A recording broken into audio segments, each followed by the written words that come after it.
الحمد للہ وحدہ والصلاة والسلام علی من لا نبی بعد اما بعد السلام علیکم ورحمۃ اللہ وبرکاتہ۔ جیسے کہ ہر جمعہ کو ہم لوگ مدینہ اور دوحہ سے حضرت الشیخ شمیم احمد خلیل سلفی حفظہ اللہ کا درس لیتے ہیں، اور یہ خصوص دروس ہمارے لیے ہیں۔ رمضان مہینے کے بعد اب تک ہم نے کافی سارے دروس لیے ہیں، اور امید ہے ہم نے اس سے بہت فائدہ اٹھائے ہیں اور اس کے اوپر عمل پیرا ہے۔ آج ایک بہت ہی اہم موضوع ٹاپک لے کر شیخ صاحب آئے ہیں کہ اہل بدعت کے شبہات کا ازالہ۔ پچھلے ہفتے ہم نے بدعت کی حقیقت کو جانا، اب بدعت جن کے ذریعے ہوتا ہے ان کے سارے شبہات کا انشاءاللہ آج شیخ یا کچھ ازالہ کا شیخ ہمیں معلومات دیں گے۔ ہمارا جو درس ہوتا ہے اس میں ہم کوئی کنٹری کے اوپر تنقید نہیں کرتے ہیں، اینٹی ملک کوئی کام نہیں ہوتا ہے، اسی طرح اینٹی یا کوئی جماعت کے خلاف ہم بات نہیں کرتے ہیں، اسی طرح ہم کوئی شخصی تنقید یا شخصی بات نہیں کرتے۔ ہم صرف یہ بتاتے ہیں کہ اللہ سبحانہ و تعالیٰ نے قرآن میں یہ فرمایا اور اللہ سبحانہ و تعالیٰ نے قرآن میں وہ فرمایا، یا اللہ کے رسول صلی اللہ علیہ وسلم نے ان باتوں کا ہمیں معلومات دی۔ اس طریقے سے انشاءاللہ یہ ہمارے دروس آج رمضان سے اب تک چل رہے ہیں اور بہت ہی کامیابی کے ساتھ چل رہے ہیں۔ اللہ سبحانہ و تعالیٰ سے دعا ہے کہ اللہ سبحانہ و تعالیٰ ہمارے شیخ کو صحت و عافیت دے اور ہمیں ان سے فائدہ، دینی فائدہ حاصل کرنے کی توفیق دے۔ تفضل شیخ۔ السلام علیکم ورحمۃ اللہ وبرکاتہ۔ ان الحمد للہ نحمده ونستعینه ونستغفره ونعوذ بالله من شرور انفسنا ومن سیئات اعمالنا، من يهده الله فلا مضل له ومن يضلله فلا هادي له، واشهد ان لا اله الا الله وحده لا شريك له، واشهد ان محمدا عبده ورسوله، اما بعد فان خير الحديث كتاب الله، وخير الهدي هدي محمد صلى الله عليه وسلم، وشر الامور محدثاتها وكل محدثة بدعة وكل بدعة ضلالة وكل ضلالة في النار۔ رب اشرح لي صدري ويسر لي أمري واحلل عقدة من لساني يفقه قولي۔ اللهم صل وسلم على عبدك ونبيك محمد وعلى آله وصحبه أجمعين۔ محترم سامعین، دینی اور ملی بھائیوں، معزز خواتین، گزشتہ جمعہ آپ کے سامنے بدعت سے متعلق کتاب و سنت کے دلائل کی روشنی میں اس کی حقیقت واضح کی گئی تھی۔ اسلام میں بدعت کے لیے کوئی جگہ نہیں ہے۔ کل بدعت ضلالہ، ہر بدعت ضلالت اور گمراہی ہے، جیسا کہ رسول پاک صلی اللہ علیہ وآلہ وسلم کا ارشاد۔ بدعت کا اسلام میں گزر نہیں ہے۔ اسلام اللہ کے نبی صلی اللہ علیہ وسلم نے مکمل اور کامل شکل میں انسانیت کے سامنے پیش کیا ہے، اور دین کی تکمیل آپ کی حیات طیبہ میں ہو چکی ہے. اب بعد میں آنے والوں کا کام ہے کہ جو رسول پاک صلی اللہ علیہ وسلم دین دے کر گئے ہیں اس دین کو عملی جامہ پہنائیں. علماء کا کام ہے کہ اس دین کو بیان کریں. شریعت بنانا، اپنی طرف سے دین کے اندر حذف و اضافہ کرنا، یہ کسی کا حق نہیں ہے اور نہ ہی اسلام اس کو قبول کر سکتا ہے. یہ حقیقت گزشتہ درس میں آپ کے سامنے جو ہے واضح ہو چکی ہے. آج میں آپ کے سامنے جو عام طور سے اہل بدعت کو انجام دینے والے جو دلیل کے طور پر کچھ چیزیں پیش کرتے ہیں اپنی بدعات کی ترویج و اشاعت کے لیے، اس کو شرعی حیثیت دینے کے لیے، اور اس کو دلیل کہتے ہیں کہ یہ دلیل ہے ہماری کہ ہر بدعت یہ گمراہی نہیں ہے بلکہ کچھ بدعتیں اچھی بھی ہوتی ہیں. اسی لیے عام طور سے اہل بدعت کی دو قسمیں بیان کرتے ہیں، ایک بدعت حسنہ اور ایک بدعت سیئہ، اچھی بدعت اور بری بدعت. اور اس طریقے سے جو ہے عامت الناس کو یہ دلیل کہہ کر کے پیش کرتے ہیں ان چیزوں کو، اور جس کی وجہ سے لوگ غلط فہمی کا شکار ہوتے ہیں اور سمجھتے ہیں کہ بھئی نہیں اس کی بھی کوئی دلیل ہے.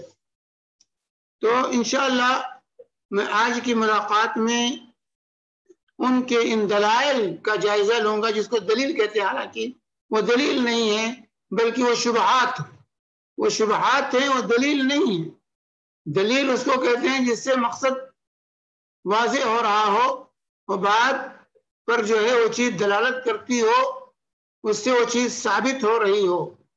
لیکن کھینچ تان کر کے دائیں بائیں سے پیتڑے بدل کر کے کسی چیز کو ثابت کرنے کی کوشش کرنا یہ غلط حرکت ہے جو اہل بدعت عام طور سے ایجاد کرتے ہیں اور کہہ دیتے ہیں، اور اس طریقے سے عوام الناس کے ذہن و دماغ کو خراب کرتے ہیں. ابھی چند دن پہلے ایک بہت بڑے غازی ملت ہیں ایک صاحب، جن کو غازی ملت کا جو ہے لقب خطاب دیا گیا ہے، وہ تقریر کرتے ہوئے کہتے ہیں کہ بھائی جب ہم کوئی حدیث پیش کرتے ہیں تو لوگ کہہ دیتے ہیں ضعیف.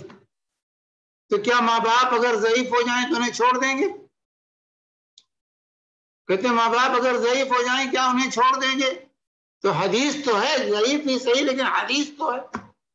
تو ایسے لوگوں کو کیا سمجھایا جائے جو غازی ملت کے عہدے پر فائز ہوں اور ان کو جو ہے ضعیف انسان اور ضعیف حدیث میں فرق نہ سمجھ میں آئے. ضعیف حدیث کا مطلب ہے مردود، کہ قابل حجت نہیں ہے، وہ ثابت نہیں ہے رسول پاک صلی اللہ علیہ وسلم سے. مقبول اور مردود حدیث کی دو قسمیں ہیں، ایک مقبول ایک مردود. حدیث مقبول وہ ہے جس کو صحیح یا حسن کہا جائے، حدیث مردود وہ ہے جس کو ضعیف یا موضوع منکر کہا جائے. تو ضعیف یہ مردود کی قسم سے ہے، مقبول کی قسم سے نہیں ہے. وہ حدیث ہے ہی نہیں. جو نبی کریم صلی اللہ علیہ وسلم سے جو چیز ثابت نہ ہو، ضعیف کا مطلب ہے کہ وہ بات رسول پاک صلی اللہ علیہ وسلم سے ثابت نہیں ہے، اس لیے نبی کی طرف اس کا انتساب کرنا صحیح نہیں ہے. اس کو حدیث رسول کہنا یہ ظلم ہے. لیکن اب کیا کہا جائے، اتنے بڑے بڑے جغادریوں کو کہتے ہیں کیا ماں باپ اگر کمزور ہو جائیں ضعیف ہو جائیں تو انہیں چھوڑ دیں گے؟ بھائی وہ 100 کلو نہیں اٹھا سکتے تو کم سے کم 2 کلو کی سبزی تو لا سکتے ہیں بازار سے، کی صلاحیت تو ہے. چھوٹا موٹا دروازے میں بیٹھ کر جو ہے رکھوالی تو کر سکتے ہیں. تو حدیث ضعیف ہو گئی تو کیا مطلب اس کو چھوڑ دیا جائے؟ حدیث ضعیف کا مطلب ہے کہ ثابت ہی نہیں ہے. ماں باپ کا ضعیف ہونا اور حدیث کے ضعیف ہونے میں فرق ہے. اب ایسی جہالت کی باتیں کہی جائیں اور پبلک جو کہے سبحان اللہ الحمدللہ، ایسی صورت میں کیا کہا جا سکتا ہے؟ تو آئیے ہم یہاں پر ان دلائل کا جائزہ لیں گے جو عام طور سے جو ہے ہمارے سامنے اہل بدعت اپنی بدعات کی ترویج و اشاعت کے لیے اس کو مستند ثابت کرنے کے لیے پیش کرتے ہیں، حالانکہ وہ دلیل نہیں ہے، وہ شبہات ہیں اور ان سے مسئلہ ثابت نہیں ہوتا۔ آئیے پہلی دلیل جو اہل بدعت اپنی بدعت کو رواج دینے کے لیے دیتے ہیں، کہتے ہیں کہ حدیث رسول ہے من سن فی الاسلام سنتا حسنتا فلہ اجرها واجر من عمل بها ومن سن فی الاسلام سنتا سیئتا فعلیہ وزرها وزر من عمل بها۔ یہ روایت پیش کی جاتی ہے کہ جس نے اسلام میں اچھی سنت نکالی اس کو اس کا اجر ملے گا، اور جس نے اور اس کے بعد جتنے لوگ اس پر عمل پیرا ہوں گے اس کا بھی انہیں اجر ملے گا بغیر اس کے کہ ان کے اجر میں کمی ہو، اور جس نے اسلام میں بری سنت نکالی اس پر اس کو گناہ ہوگا، اور اس کے بعد جتنے لوگ اس پر عمل کریں گے اس کا بھی گناہ ہوگا بغیر اس کے کہ ان کے گناہ میں کچھ کمی۔ یہ روایت پیش کی جاتی ہے عام طور سے، اور اس حدیث سے کہتے ہیں معلوم یہ ہوتا ہے کہ ہر بدعت ضلالت نہیں ہے، کیونکہ اس حدیث میں لفظ سننا آیا ہوا، سننا فی الاسلام، جس کے معنی ہوتے ہیں ایجاد کرنا، نکالنا، اور اس ایجاد کرنے اور نکالنے کا انتساب بندے کی طرف کیا گیا ہے، جس سے معلوم ہوتا ہے کہ اگر انسان کوئی اچھا عمل ایجاد کرتا ہے تو اس پر بدعت کا اطلاق نہیں ہوگا بلکہ وہ محمود اور اچھی چیز ہے۔ آئیے اس دلیل کا ہم جائزہ لیتے ہیں کہ کہاں تک یہ دلیل۔ آئیے پہلے ہم اس حدیث کا پس منظر اور جو پوری روایت ہے اس کو پڑھتے ہیں۔ حضرت جریر بن عبداللہ رضی اللہ تعالی عنہ کی روایت ہے یہ، اور جسے امام مسلم نے صحیح مسلم میں روایت کی ہے، اور امام نسائی نے سنن نسائی کے اندر اس کو روایت کی ہے۔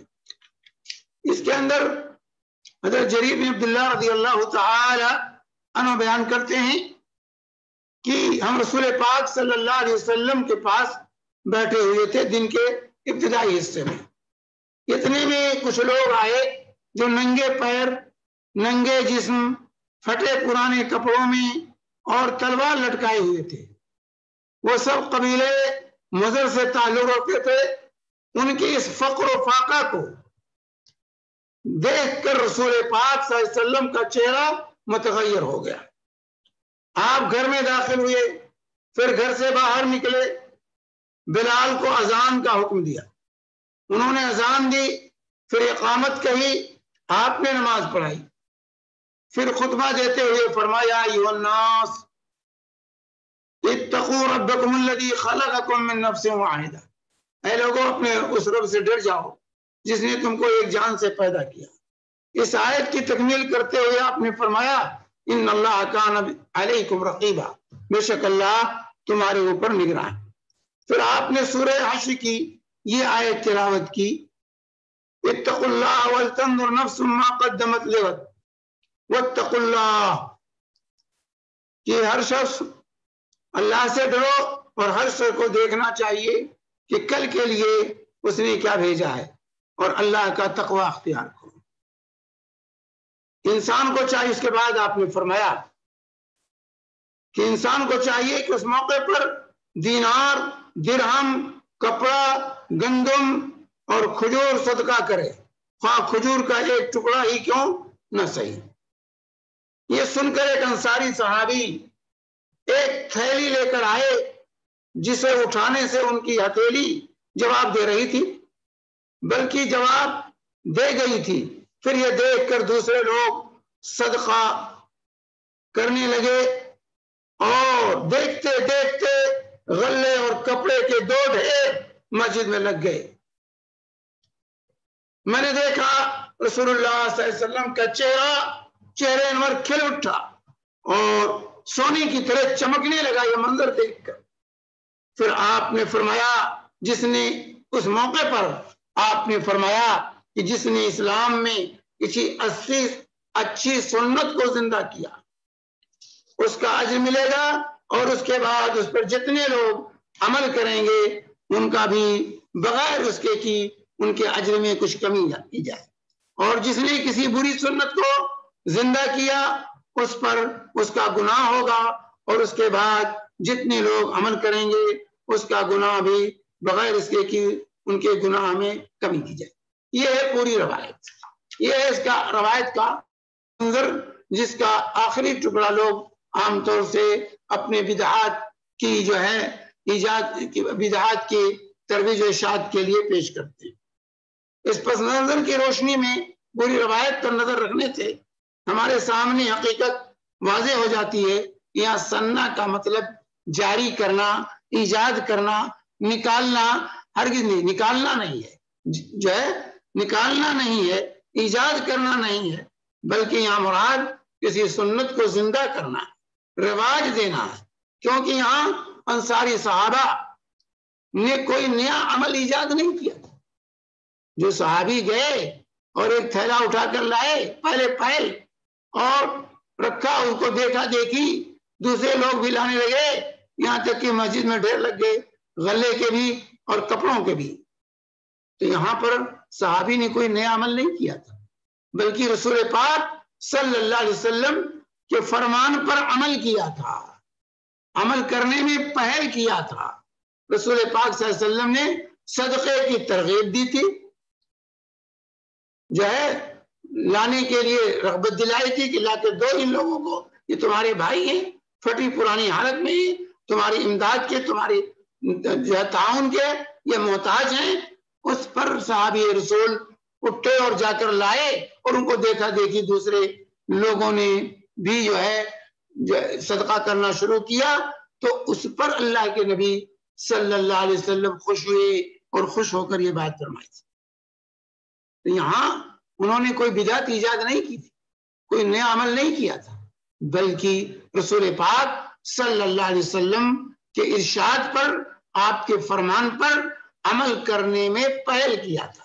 تو انہوں نے کوئی نئی سنت یا نئی بدعت ایجاد نہیں کی تھی، بلکہ نبی کریم صلی اللہ علیہ وسلم کے فرمان پر عمل کرنے میں پہل کیا تھا.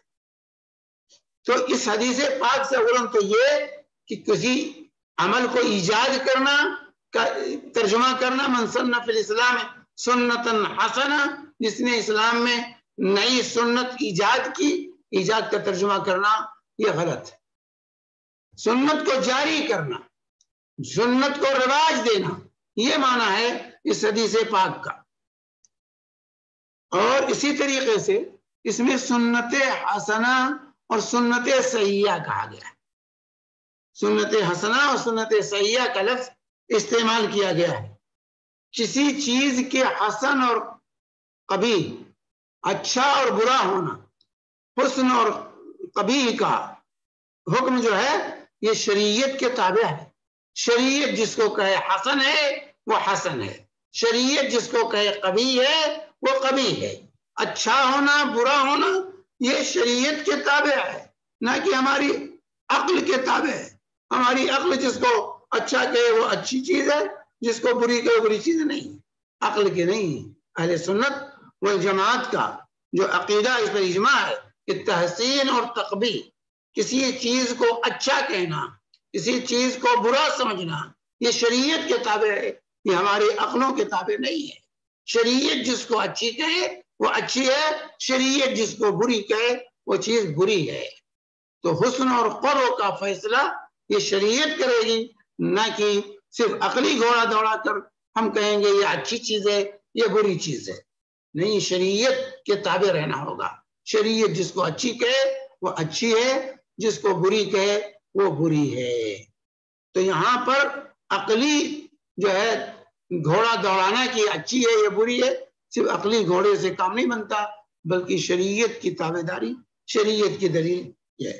تو اسے شرعن جو ہے سنت جو ہے سنت شرعن حسنہ ہوگی یا سیئہ ہوگی، لہذا سنت حسنہ کا اطلاق یہاں مشروع صدقے پر کیا گیا ہے، اس کے مشابہ مشروع اشیاء پر ہوگا جو سنت سیئہ کا اطلاق معصیت اور گناہ اور بدعات پر سنت سیئہ کا اطلاق ہوگا۔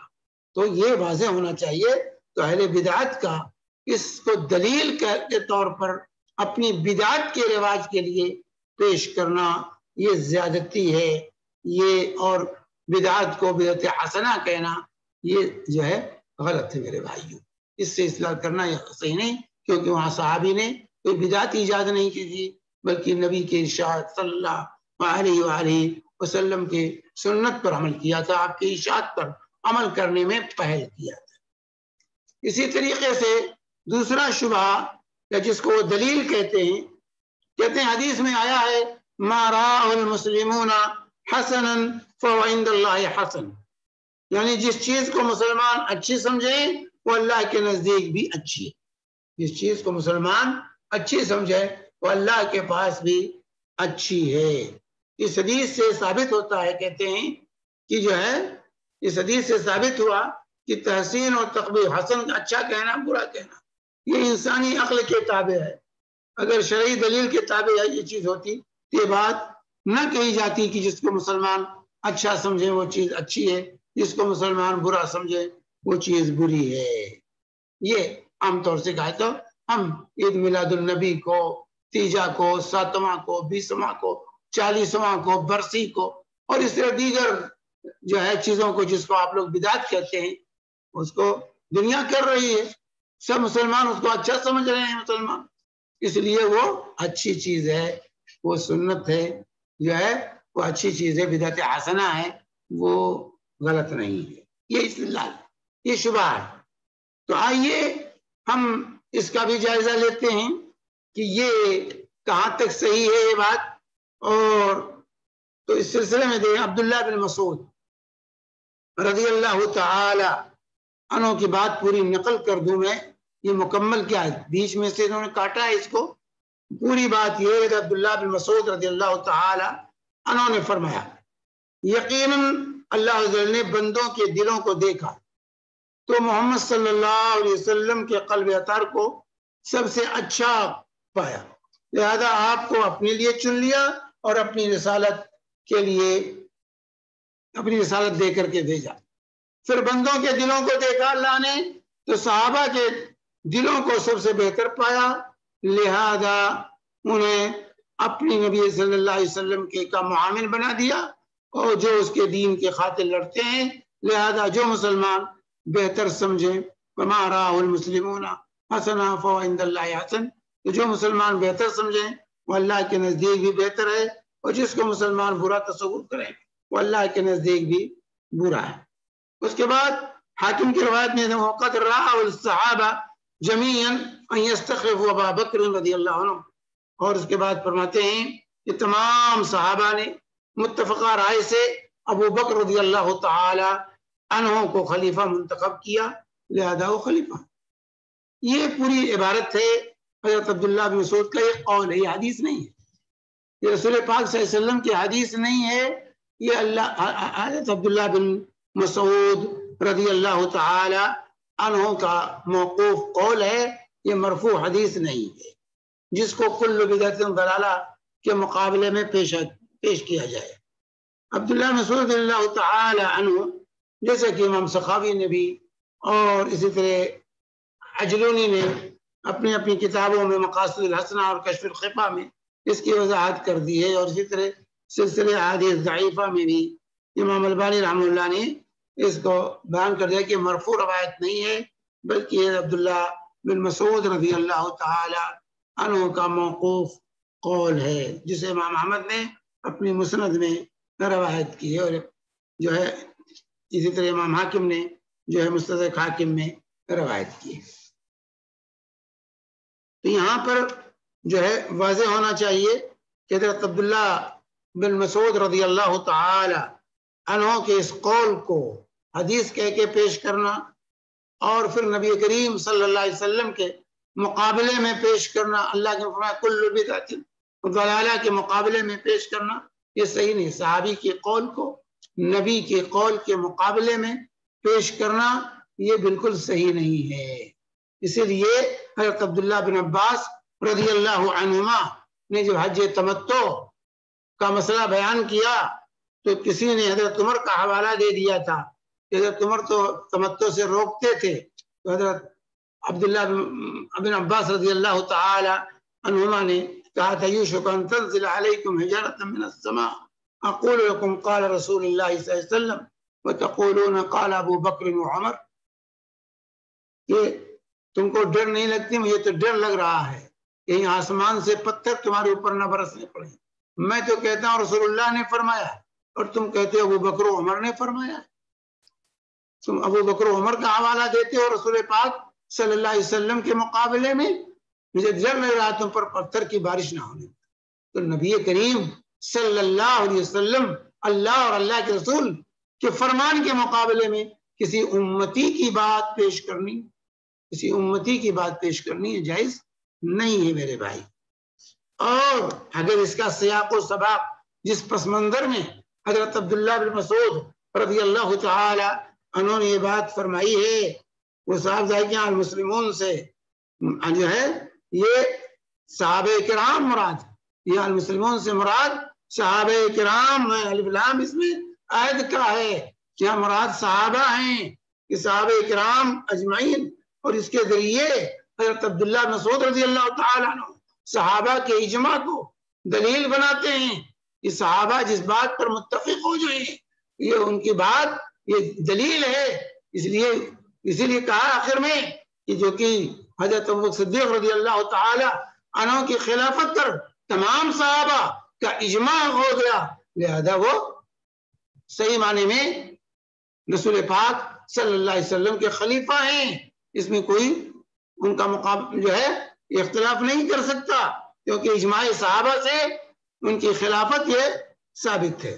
تو یہاں پر حضرت عبداللہ بن مسعود رضی اللہ تعالی عنہ نے اجماع صحابہ کو ذکر کیا ہے کہ صحابہ کا اجماع ہو جائے اور بدعات پر کوئی اجماع نہیں ہے. اکثر لوگوں کے کر لینے سے کچھ لوگوں کے کر لینے سے وہ حجت نہیں بنے گا. اس میں پوری امت کا اجماع چاہیے. ابو بکر کی خلافت پر پوری امت کا صحابہ جیسے مقدس ہستیوں کا اجماع تھا. اسی لیے حضرت ابو بکر صدیق رضی اللہ تعالی عنہ نے سیدنا ابو بکر صدیق کی خلافت کی مشروعیت کو اور اس کی حقانیت کو واضح کرتے ہوئے فرمایا تھا فما راہ المسلمون حسنا فعند اللہ حسن. مسلمان صحابہ نے جس چیز کو اچھا سمجھا وہ اللہ کے یہاں بھی اچھی چیز ہے. اور جس کو مسلمان یعنی صحابہ جس کو بری جان لیں اجماع ہو جائے جس بات پر وہ اللہ کے یہاں بھی بری ہے وہ چیز. تو یہاں پر سیدنا ابو بکر صدیق رضی اللہ تعالیٰ نے اجماع کو دلیل بناتے ہوئے سیدنا ابو بکر صدیق رضی اللہ تعالی عنہ کی خلافت پر استدلال کیا تھا. اجماع صحابہ حجت ہے. اجماع یہ حجت ہے شرعی. اس کا کوئی انکار نہیں کر سکتا. اور اس کو جو ہے اسی طریقے سے جو ہے یہاں پر جو ہے اگر پس منظر اور سیاق سے اس قول کو الگ کر دیا جائے تب بھی اہل بدعت کا اس سے استدلال کرنا صحیح نہیں ہے کیونکہ المسلمون ہے. المسلمون الف لام یہ استغراق کا ہے. تمام مسلمان کیونکہ تمام مسلمان جس کو اچھی سمجھیں وہ چیز اچھی ہے جس کو بری سمجھیں وہ اچھی ہے بری یعنی اجماع. تو اجماع امت کا اجماع ہونا چاہیے. یہاں اجماع میں کسی بھی بدعت پر امت کا اجماع نہیں ہے یہ واضح ہونا چاہیے. اس لیے اس کو دلیل کے طور پر پیش کرنا اپنی بدعات اور خرافات کے یہ کسی طرح سے دلیل نہیں ہے میرے بھائی. بلکہ اجماع ہے کہ یہ چیزیں بدعات کی بری ہونے پر تمام صحابہ کا جو اجماع ہے کہ بدعت یہ بری چیز ہے. بدعت کو کوئی اچھی نہیں کہہ سکتا. تیسری دلیل جو پیش کرتے ہیں اپنی بدعات کو رواج دینے کے لیے کہتے ہیں حضرت عمر بن خطاب رضی اللہ تعالی عنہ نے جب تراویح کی جماعت قائم کی تو فرمایا نعم البدعۃ هذه. یہ کتنی بہترین بدعت، کہتے ہیں کتنی بہترین بدعت۔ تو حضرت عمر رضی اللہ، اس کا مطلب ہے کہ بدعت اچھی ہوتی ہے۔ حضرت عمر کہہ رہے ہیں نعم البدعۃ ہذہ، یہ کتنی اچھی بدعت ہے۔ تو بدعت بھی اچھی ہوتی ہے، ہر بدعت ضلالت نہیں، ہر بدعت بری نہیں ہوتی ہے۔ حضرت عمر رضی اللہ تعالی عنہ کے اس قول کو اپنی بدعات کے رواج کے لیے پیش کیا۔ آئیے ہم اس کا جائزہ لیتے ہیں کہ کہاں تک یہ بات صحیح ہے۔ پوری روایت پڑھیے، یہاں پر عبد الرحمن بن عبد القاری جو ہے روایت کرتے ہیں، یہ روایت جو ہے صحیح بخاری کی ہے۔ روایت کرتے ہوئے کہتے ہیں کہ ایک جو ہے کہ رمضان کی ایک رات میں حضرت عمر بن خطاب رضی اللہ تعالی عنہ کے ساتھ مسجد گیا میں، وہاں لوگ مختلف ٹولیوں میں بٹے ہوئے تھے، کوئی تنہا نماز میں مشغول تھا، کسی کے پیچھے ایک جماعت تھی اس کی اقتدا کر رہی تھی، کسی کے پیچھے جماعت اقتدا کر رہی تھی۔ یہ کیفیت دیکھ کر حضرت عمر رضی اللہ تعالی عنہ نے فرمایا میرا خیال ہے کہ ان سب کو ایک ہی قاری کے پیچھے جمع کر دو۔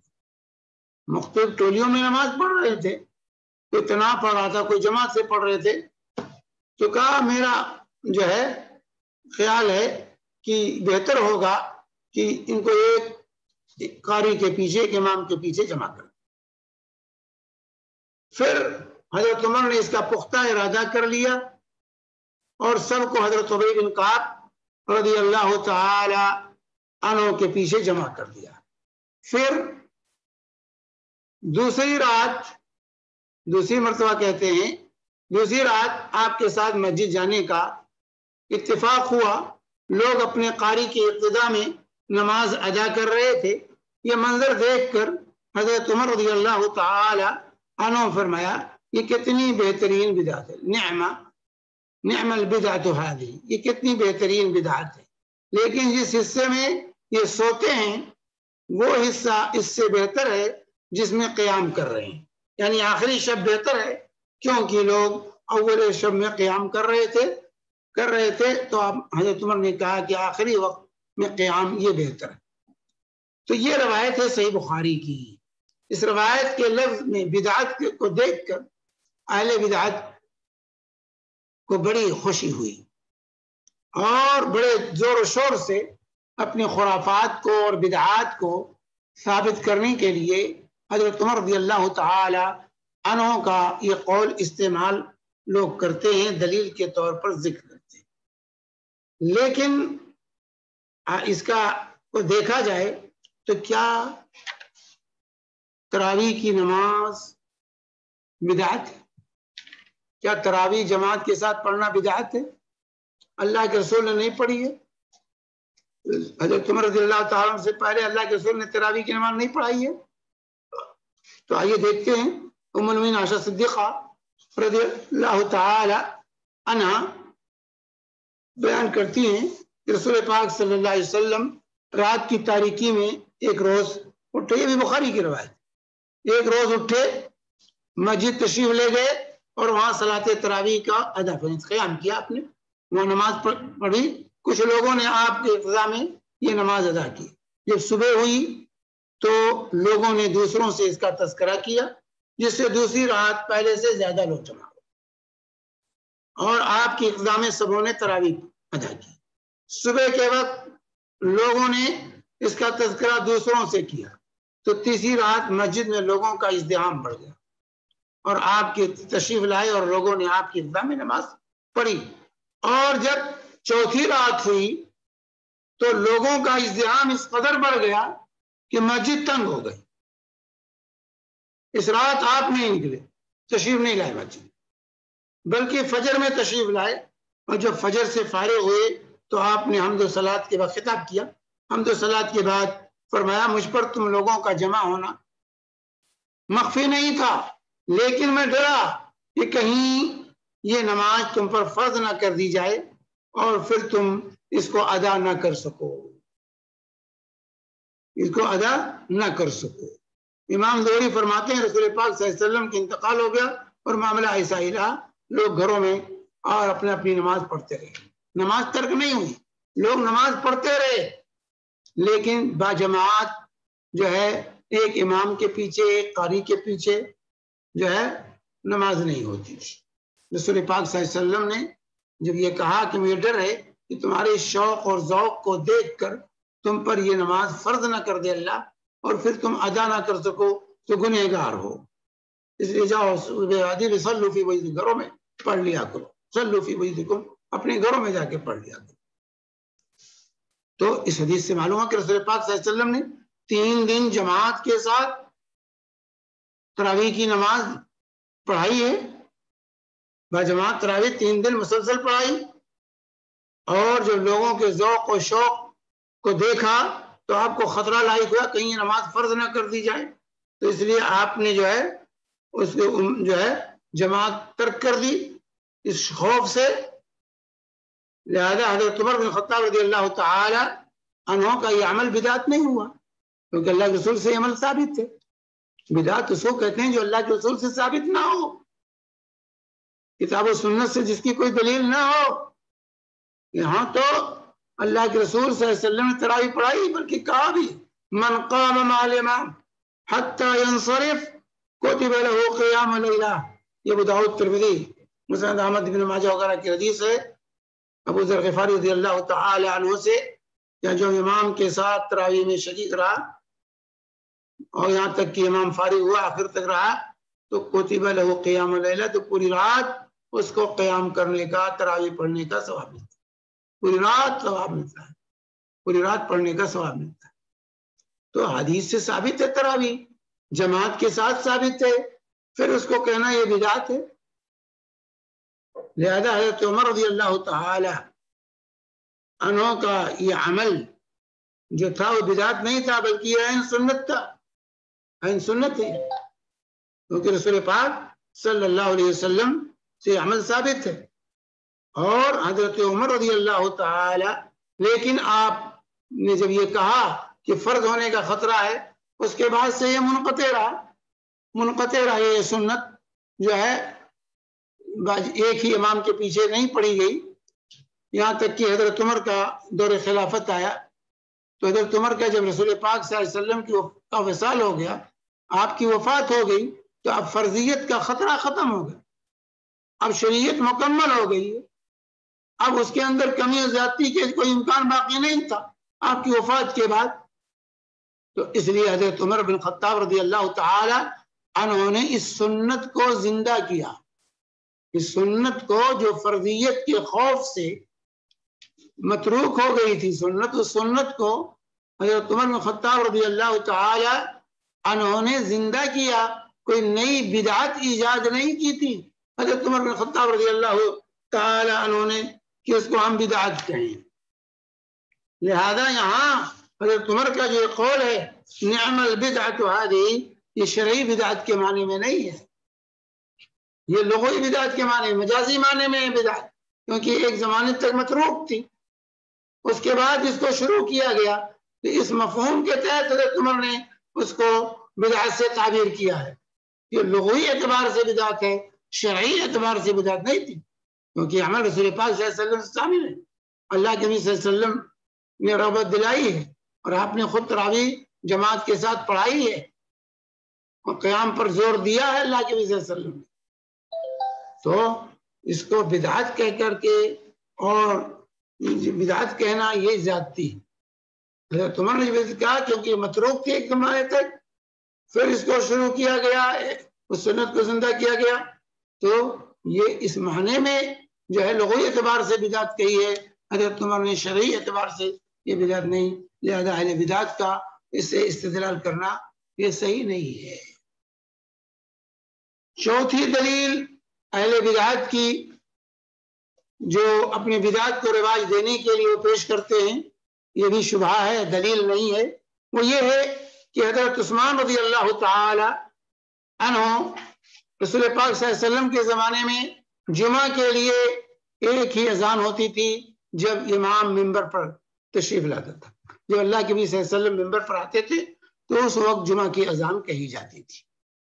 لیکن حضرت عثمان رضی اللہ تعالی عنہ نے اپنے دور خلافت میں مزید ایک اذان کا اضافہ کیا، اور تو جب حضرت عثمان نے کہ دور خلافت میں ایک اور اذان کا اضافہ ہوا، تو اس کا مطلب یہ ہے کہ بدعت حسنہ بھی ہوتی ہے، سیاح ہی نہیں ہوتی۔ حضرت عثمان نے مزید ایک اذان کا اضافہ کیا، لہذا ہر بدعت گمراہی نہیں ہے، اس کو کسی نے گمراہی نہیں کہا۔ تو آئیے دیکھیں کہ کیا یہ استدلال بدعت کے لیے صحیح ہے۔ آئیے ہم نظر ڈالتے ہیں کہ کس پس منظر میں حضرت عثمان رضی اللہ تعالی عنہ نے ایک زائد اذان دلوائی۔ حضرت صاحب بن یزید رضی اللہ تعالی عنہ روایت کرتے ہیں، اور یہ روایت صحیح بخاری کی ہے، بخاری میں بھی ہے، نسائی میں بھی ہے۔ کہتے ہیں یقیناً جمعہ کے دن پہلی اذان اس وقت ہوتی تھی جب امام منبر پر تشریف لاتا تھا۔ یہی عمل رسول اللہ صلی اللہ علیہ وسلم اور ابو بکر و عمر رضی اللہ عنہما کے دور میں رہا، لیکن جب حضرت عثمان رضی اللہ تعالیٰ کا دور آیا اور لوگ زیادہ ہو گئے، یعنی آبادی بڑھ گئی مدینہ کی، تو حضرت عثمان رضی اللہ تعالیٰ عنہ نے جمعہ کے دن تیسری اذان کا حکم دیا جو مقام زورہ پر دی گئی، پھر اسی پر عمل ثابت رہا۔ زورہ بازار حضرت عثمان رضی اللہ تعالیٰ کا وہاں پہ گھر تھا، تو زورہ کے مقام پر اذان دلائی تھی۔ تیسری اذان جو یہاں کہا گیا وہ اقامت کا اعتبار کرتے ہوئے، تو اس سے استدلال کیا جاتا ہے کہ حضرت عثمان نے ایک اذان کا اضافہ کیا، لہذا جو ہے بدعتیں ایجاد کی جا سکتی ہیں۔ صحابی رسول کے اس عمل سے ہمیں دلیل ملتی ہے۔ تو آپ نے پوری روایت سنی، کس پس منظر میں حضرت عثمان رضی اللہ تعالی عنہ نے اذان دلوائی تھی۔ یہ واضح ہونا چاہیے کہ اس وقت مدینہ کی ہر مسجد میں جمعہ کی نماز نہیں ہوتی تھی، جمعہ کی نماز مسجد نبوی میں ہوتی تھی۔ سب لوگ آ کر کے رسول پاک صلی اللہ علیہ وسلم کے زمانے میں، خلفائے راشدین کے زمانے میں، حضرت عثمان کے زمانے میں بھی تمام لوگ مسجد نبوی میں جمعہ پڑھنے آتے تھے، مدینہ اور مدینہ کے قرب و جوار کے لوگ۔ تو جب یہ آبادی بڑھ گئی تو آواز کا پہنچانا سب تک، اذان کی آواز کا پہنچانا یہ ممکن نہ رہا۔ آبادی بڑھ گئی، اب وہاں ضرورت پیش آئی، وہاں ضرورت یہ پیش آئی کہ اب کیا کیا جائے، اب کیا کیا جائے، اس کا حل کیا ہے۔ لوگوں تک آواز نہیں پہنچے گی تو، کیونکہ اس وقت لاؤڈ اسپیکر بھی نہیں تھا آواز کو پہنچانے کے لیے، گھڑیاں بھی ایجاد نہیں ہوئی تھی کہ لوگوں کو ٹائم کا برابر کا پتہ ہو، اس لیے ایسی صورت میں امیر المومنین خلیفۃ المسلمین کی ذمہ داری تھی کہ اس کا انتظام کریں لوگوں تک آواز پہنچانے کا، تاکہ لوگ جمعہ کا خطبہ کسی کا چھوٹنے نہ پائے، جمعہ کا خطبہ کسی کا چھوٹنے نہ پائے۔ تو اس کے لیے حضرت عثمان رضی اللہ تعالی عنہ نے اجتہاد کیا کہ اس کے لیے جمعہ کی اذان سے کچھ وقفہ پہلے، یہ آج کل تو بہت پہلے اذان دے دی جاتی ہے، وہ پہلی اذان اتنے پہلے نہیں، وہاں ختم ہوتی تھی، اس کے بعد یہاں تھوڑے وقفے کے بعد یہاں مسجد کا خطبہ شروع ہو جاتا تھا، اتنا لمبا وقفہ نہیں دیا جاتا تھا۔ تو بہرحال آواز پہنچانے کا ایک ذریعہ حضرت عثمان رضی اللہ تعالی عنہ نے تجویز کیا کہ ایک پہلے بازار میں اذان دے دی جائے تاکہ لوگ متنبہ ہو جائیں، چل پڑیں مسجد کی طرف، اور اس کے بعد پھر مسجد میں خطبے کی اذان شروع کی جائے، تاکہ اس طریقے سے جمعہ کی نماز، جمعہ کا خطبہ لوگوں کو کا چھوٹنے نہ پائے۔ یہ اجتہاد تھا حضرت عثمان رضی اللہ تعالی عنہ کا، اور اس حالات کے تحت حضرت عثمان رضی اللہ تعالی عنہ نے دلوائی تھی، اور اس پر تمام صحابہ نے آپ سے اتفاق کیا تھا۔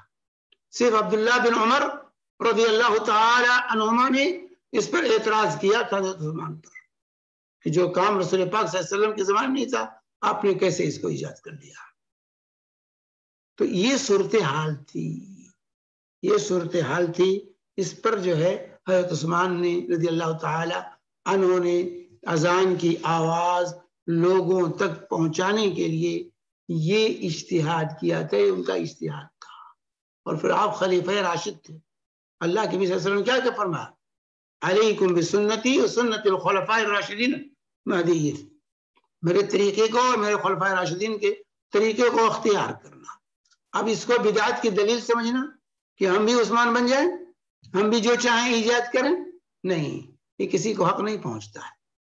جن حالات میں یہ اذان ایجاد کی گئی تھی اس کے علاوہ کوئی حل نہیں تھا. یہ مصالح مرسلہ میں سے تھا، یہ مصالح مرسلہ میں سے تھا. اس وقت اس کے علاوہ کوئی حل نہیں تھا، ورنہ لوگوں کا خطبہ چھوٹ جاتا، جمعہ چھوٹ جاتا.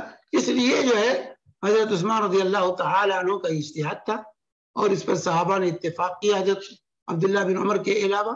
تو اس کو بدعت کے لیے دلیل بنانا یہ کسی طریقے سے صحیح نہیں ہے، اور جو ہے اس کو بدعت کے لیے دلیل بنانا یہ صحیح نہیں ہے، یہ واضح ہونا چاہیے. تو صحابہ کا اس پہ اتفاق تھا، اس اتفاق کے تحت اس کی مشروعیت ہوئی تھی اور اس پر عمل کیا گیا تھا. اور آپ خلیفہ علیکم بسنتی سنت الخلفاء الراشدین مہدیین وعضوا علیہا بالنواجذ، لہذا خلفاء راشدین کے افعال کو بدعت کہہ دینا، کیونکہ جو ہے کہنا یہ کسی طریقے سے جائز نہیں ہے.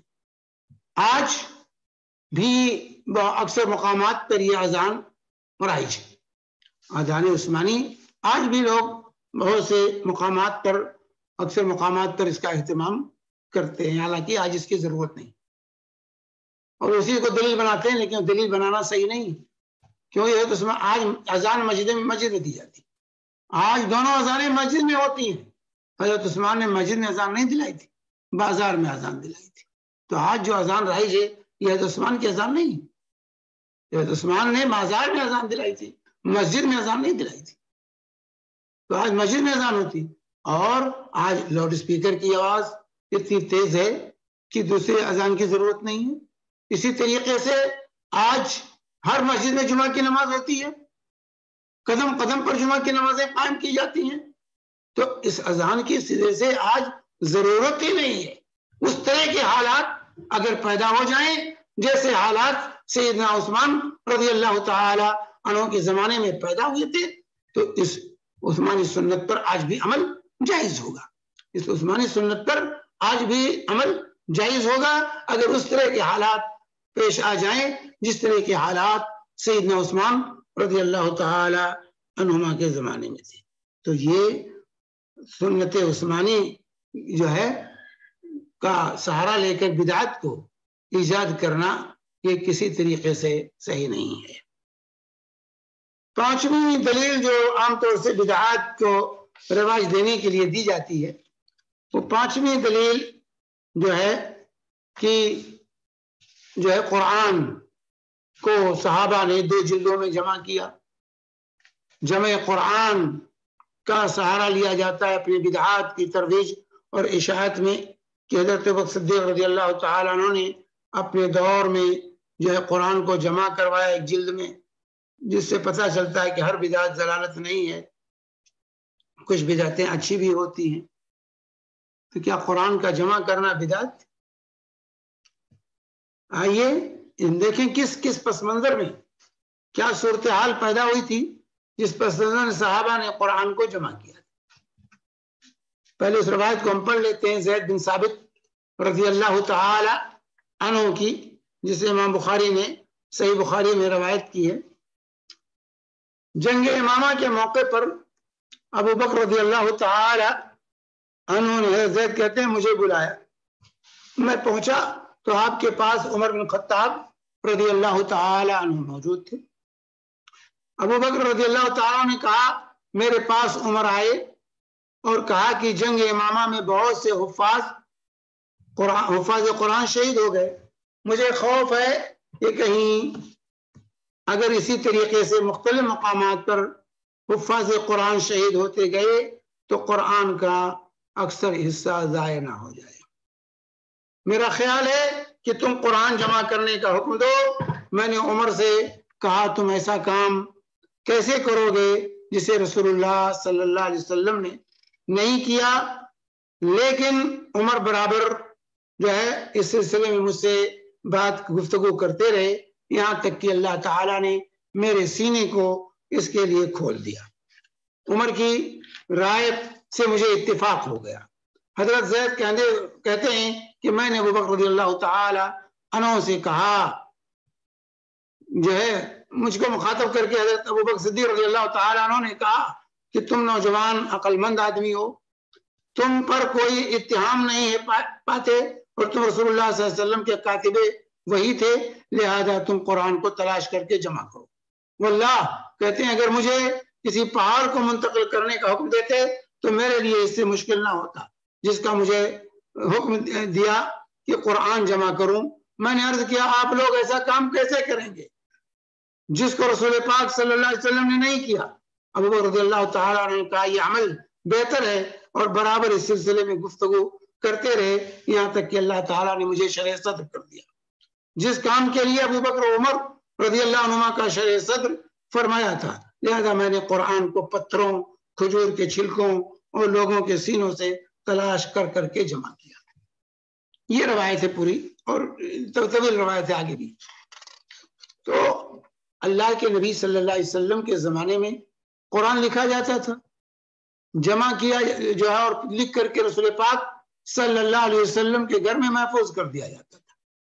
اسی طریقے سے صحابہ بھی اپنے اپنے نسخے لکھتے تھے اپنے حساب سے، لیکن چونکہ قرآن کا نزول ایک بارگی نہیں ہوا تھا، حالات کے اعتبار سے ہوتا رہتا تھا، اس لیے جلد نہیں بنائی جا سکتی تھی، جلد نہیں بنائی جا سکتی تھی، اس لیے الگ الگ لکھ کر کے اس کو رکھا گیا تھا، محفوظ کیا گیا تھا، کیونکہ جلد بنانے کی صورت میں پھر اس میں اضافہ کیسے کیا جاتا، تو اس لیے جلد بنانا ممکن نہیں تھا، ایک جلد میں جمع کرنا ممکن نہیں تھا قرآن کو، اس لیے رسول پاک صلی اللہ علیہ وسلم کے حیات طیبہ میں ایک جلد کے اندر اس کو جمع نہیں کیا گیا تھا، اور تحریر کیا گیا، تحریر کر کے نبی کریم صلی اللہ علیہ وسلم کے گھر میں اس کو محفوظ کر دیا گیا تھا۔ اس کے بعد جب جنگ امامہ میں حفاظ کرام شہید ہوئے تو اب خطرہ یہ لاحق ہوا کہ کہیں قرآن ضائع نہ ہو جائے، یعنی قرآن ضائع ہونے کا مطلب اس کا تواتر ختم نہ ہو جائے۔ قرآن متواتر ہے، یہ تواتر، یہ قرآن تو لکھا ہوا رکھا ہوا تھا، کوئی کہہ سکتا ہے کیسے ضائع ہوتا، وہ تو لکھا ہوا رکھا تھا نبی کے کم نہیں، تواتر کہ پڑھنے تحریری شکل میں بھی ہو اور اتنے لوگوں کو وہ یاد ہو کہ جو ہے جن کا جھوٹ پر اتفاق کرنا محال اور ناممکن ہو، تو تواتر کو خطرہ لاحق ہوا تھا کہ کہیں قرآن کا تواتر ختم نہ ہو جائے۔ تو تواتر کو برقرار رکھنے کا خطرہ جب لاحق ہوا تو اس پر حضرت عمر بن خطاب رضی اللہ تعالی عنہ، کیونکہ قرآن تو بکر کو بھی یاد تھا، عمر کو بھی یاد تھا، زید بن ثابت بھی حافظ تھے، عثمان بھی حافظ تھے، علی رضی اللہ تعالیٰ عنہ بھی حافظ، خلفائے اربعہ حافظ قرآن تھے، ان سب کو قرآن یاد تھا۔ لیکن ضائع ہونے کا مطلب یہاں یہ ہے کہ تواتر ختم نہ ہو جائے، کہ لکھی ہوئی شکل میں بھی ہو اور سینے میں بھی محفوظ ہو، اور دونوں سلسلہ تواتر کے حد تک پہنچ جائے۔ تو اس کو باقی رکھنے کے لیے قرآن کی ضرورت پیش آئی کہ اس کو ایک جلد میں جمع کر دیا جائے، ایک جلد میں سب کے شواہد جمع کر کے، سب کے بیانات لے کر کے، حفاظ کے بھی اور تحریریں بھی منگا کر کے، تمام صحابہ کی تحریروں کو بھی طلب کیا جائے، تمام صحابہ کے حافظے کو بھی دیکھا جائے، اور نبی کریم صلی اللہ علیہ وسلم نے جو جمع اپنے گھر میں محفوظ کر رکھا ہے اس کو بھی رکھا جائے، اور اس طریقے سے قرآن کا ایسا متواتر نسخہ تیار کر دیا جائے تاکہ قیامت تک کوئی شخص قرآن کے تواتر کا انکار نہ کر سکے، اس سلسلے میں شکوک و شبہات پیدا نہ کر سکے۔ تو اس کے لیے قرآن کو صحابہ نے جمع کیا تھا۔ حالانکہ دیکھیے بدعت سے کتنے دور تھے صحابہ، کہ ابتدا میں ابو بکر رضی اللہ تعالیٰ نے کیا کہا، ایسا کام کیسے کریں گے یہ رسول اللہ صلی اللہ علیہ وسلم نے نہیں کیا۔ حضرت زید بن ثابت نے بھی یہی کہا ابتدا میں کہ ایسا کام کیسے کریں گے جس کو رسول اللہ صلی اللہ علیہ وسلم نے نہیں کیا۔ اتنے محتاط تھے صحابہ کرام رضوان اللہ علیہم اجمعین، جب تک شرح صدر نہیں ہوا اس وقت تک قدم نہیں اٹھایا. حالانکہ یہ کوئی نئی بدعت نہیں تھی، کوئی نیا کام نہیں تھا. رسول پاک صلی اللہ علیہ وسلم کے زمانے میں قرآن لکھا گیا تھا، صرف اس کو ایک جلد میں کرنے کی بات تھی. تو بہرحال اس واقعے کو لے کر قرآن کے جمع، قرآن کو لے کر کے اپنی بدعات کو رواج دینے کی کوشش کرنا یہ بہت بری حرکت ہے، یہ گندی حرکت ہے. اس سے استدلال کرنا یہ گندی حرکت ہے. یہ اولاً تو رسول پاک صلی اللہ علیہ وسلم سے قرآن کا لکھنا لکھوانا ثابت ہے، محفوظ تھا آپ کے کمرے میں، اور اسی طریقے صحابہ کرام کا اس پر اجماع اور اتفاق ہوا، خلفائے راشدین کا اجماع ہوا اور صحابہ کا اس پر اجماع ہوا. اجماع کی روشنی میں قرآن کو، تو اجماع یہ شرعی دلیل ہے. صحابہ کسی غلط بات پر مجتمع نہیں ہو سکتے. اجماع امت دلیل لا تجتمع امتی علی ضلالہ، میری امت جو ضلالت اور گمراہی پر جمع نہیں ہو سکتی. تو یہ اجماع امت تھا، اجماع صحابہ تھا، جس کی روشنی میں قرآن کو جمع کیا گیا تھا. اب اس عمل کو بدعت کے لیے دلیل بنانا میرے بھائیوں انتہائی خسیس شیطانی حرکت ہے. یہ شیطانی حرکت ہے، شیطان نے یہ سکھایا ہے. تو یہ 5 چیزیں جو عام طور سے لوگوں کے سامنے پیش کی جاتی ہیں اور لوگ کہتے ہیں دیکھو وہ دلیل تو دے رہے ہیں. یہ دلیل نہیں ہے، یہ شبہات ہیں، یہ شیطانی شبہات ہیں. شیطان نے یہ شبہ پیدا کیے ہیں اور لوگوں کو ورغلاتا ہے شیطان، اور لوگ اس طرح کی چیزیں پیش کرتے ہیں. تو اس لیے یہ واضح ہونا چاہیے یہ 5 جو دلیلیں عام طور سے اہل بدعت کو رواج دینے کے لیے دیتے ہیں، یہ دلیل نہیں ہے، یہ شبہات ہیں. اس کو غلط طریقے سے استعمال کیا جائے. اللہ تبارک و تعالی ہمیں کتاب و سنت کو سمجھنے کی اور صحابہ کرام رضوان اللہ اجمعین کی منہج پر عمل پیرا ہونے کی توفیق اللہ تعالی ہمیں فرمائے. ومن يشاقق الرسول من بعد ما تبين له الهدى ويتبع غير سبيل المؤمنين نوله ما تولى ونصله جهنم وساءت مصيرا. یہ اللہ کے نبی اللہ تبارک و تعالیٰ نے قرآن پاک کے اندر واضح کر دیا کہ جو رسول کی مخالفت کرے اور مومنین یعنی صحابہ کے طریقے کو چھوڑ کر دوسرے ڈھرے پر چلتا ہے تو ہم اسی راستے پر چلا دیں گے اور جہنم میں پہنچا دیں گے. تو اس لیے ہمارے لیے میرے بھائیوں، دوستوں، برادران اسلام، معزز حضرات، یہ واضح ہونا چاہیے کہ اللہ کی کتاب اور اللہ کے رسول صلی اللہ علیہ وسلم کی سنت یہ دلیل ہے، یہی دلیل ہے. سنت ہمیشہ جو ہے اچھی ہوتی ہے، بدعت ہمیشہ بری ہوتی ہے. بدعت کبھی حسنہ نہیں ہو سکتی ہے. گزشتہ درس میں نے کہا تھا حضرت امام مالک رحمہ اللہ کا یہ قول ہمیں یاد رکھنا چاہیے، من ابتدع بدعتا ثم راها حسنہ فقد زعم ان محمدا صلی اللہ علیہ وسلم قد خان الرسالہ. جس نے کوئی بدعت ایجاد کی اور پھر کہا یہ تو بدعت حسنہ ہے تو اس کا یہ زعم ہے نعوذ باللہ کہ نبی کریم صلی اللہ علیہ وسلم نے جو ہے امانت میں خیانت کی، رسالت صحیح طریقے سے پہنچایا نہیں ہے. یہ اتہام ہے. جو لوگ کہتے کیا حرج ہے، تو حرج یہی ہے کہ یہ اتہام ہے نبی کریم صلی اللہ علیہ وآلہ وسلم پر کہ یہ اچھی بات تھی اور آپ نے بتلائی نہیں، اس کو چھپا لی.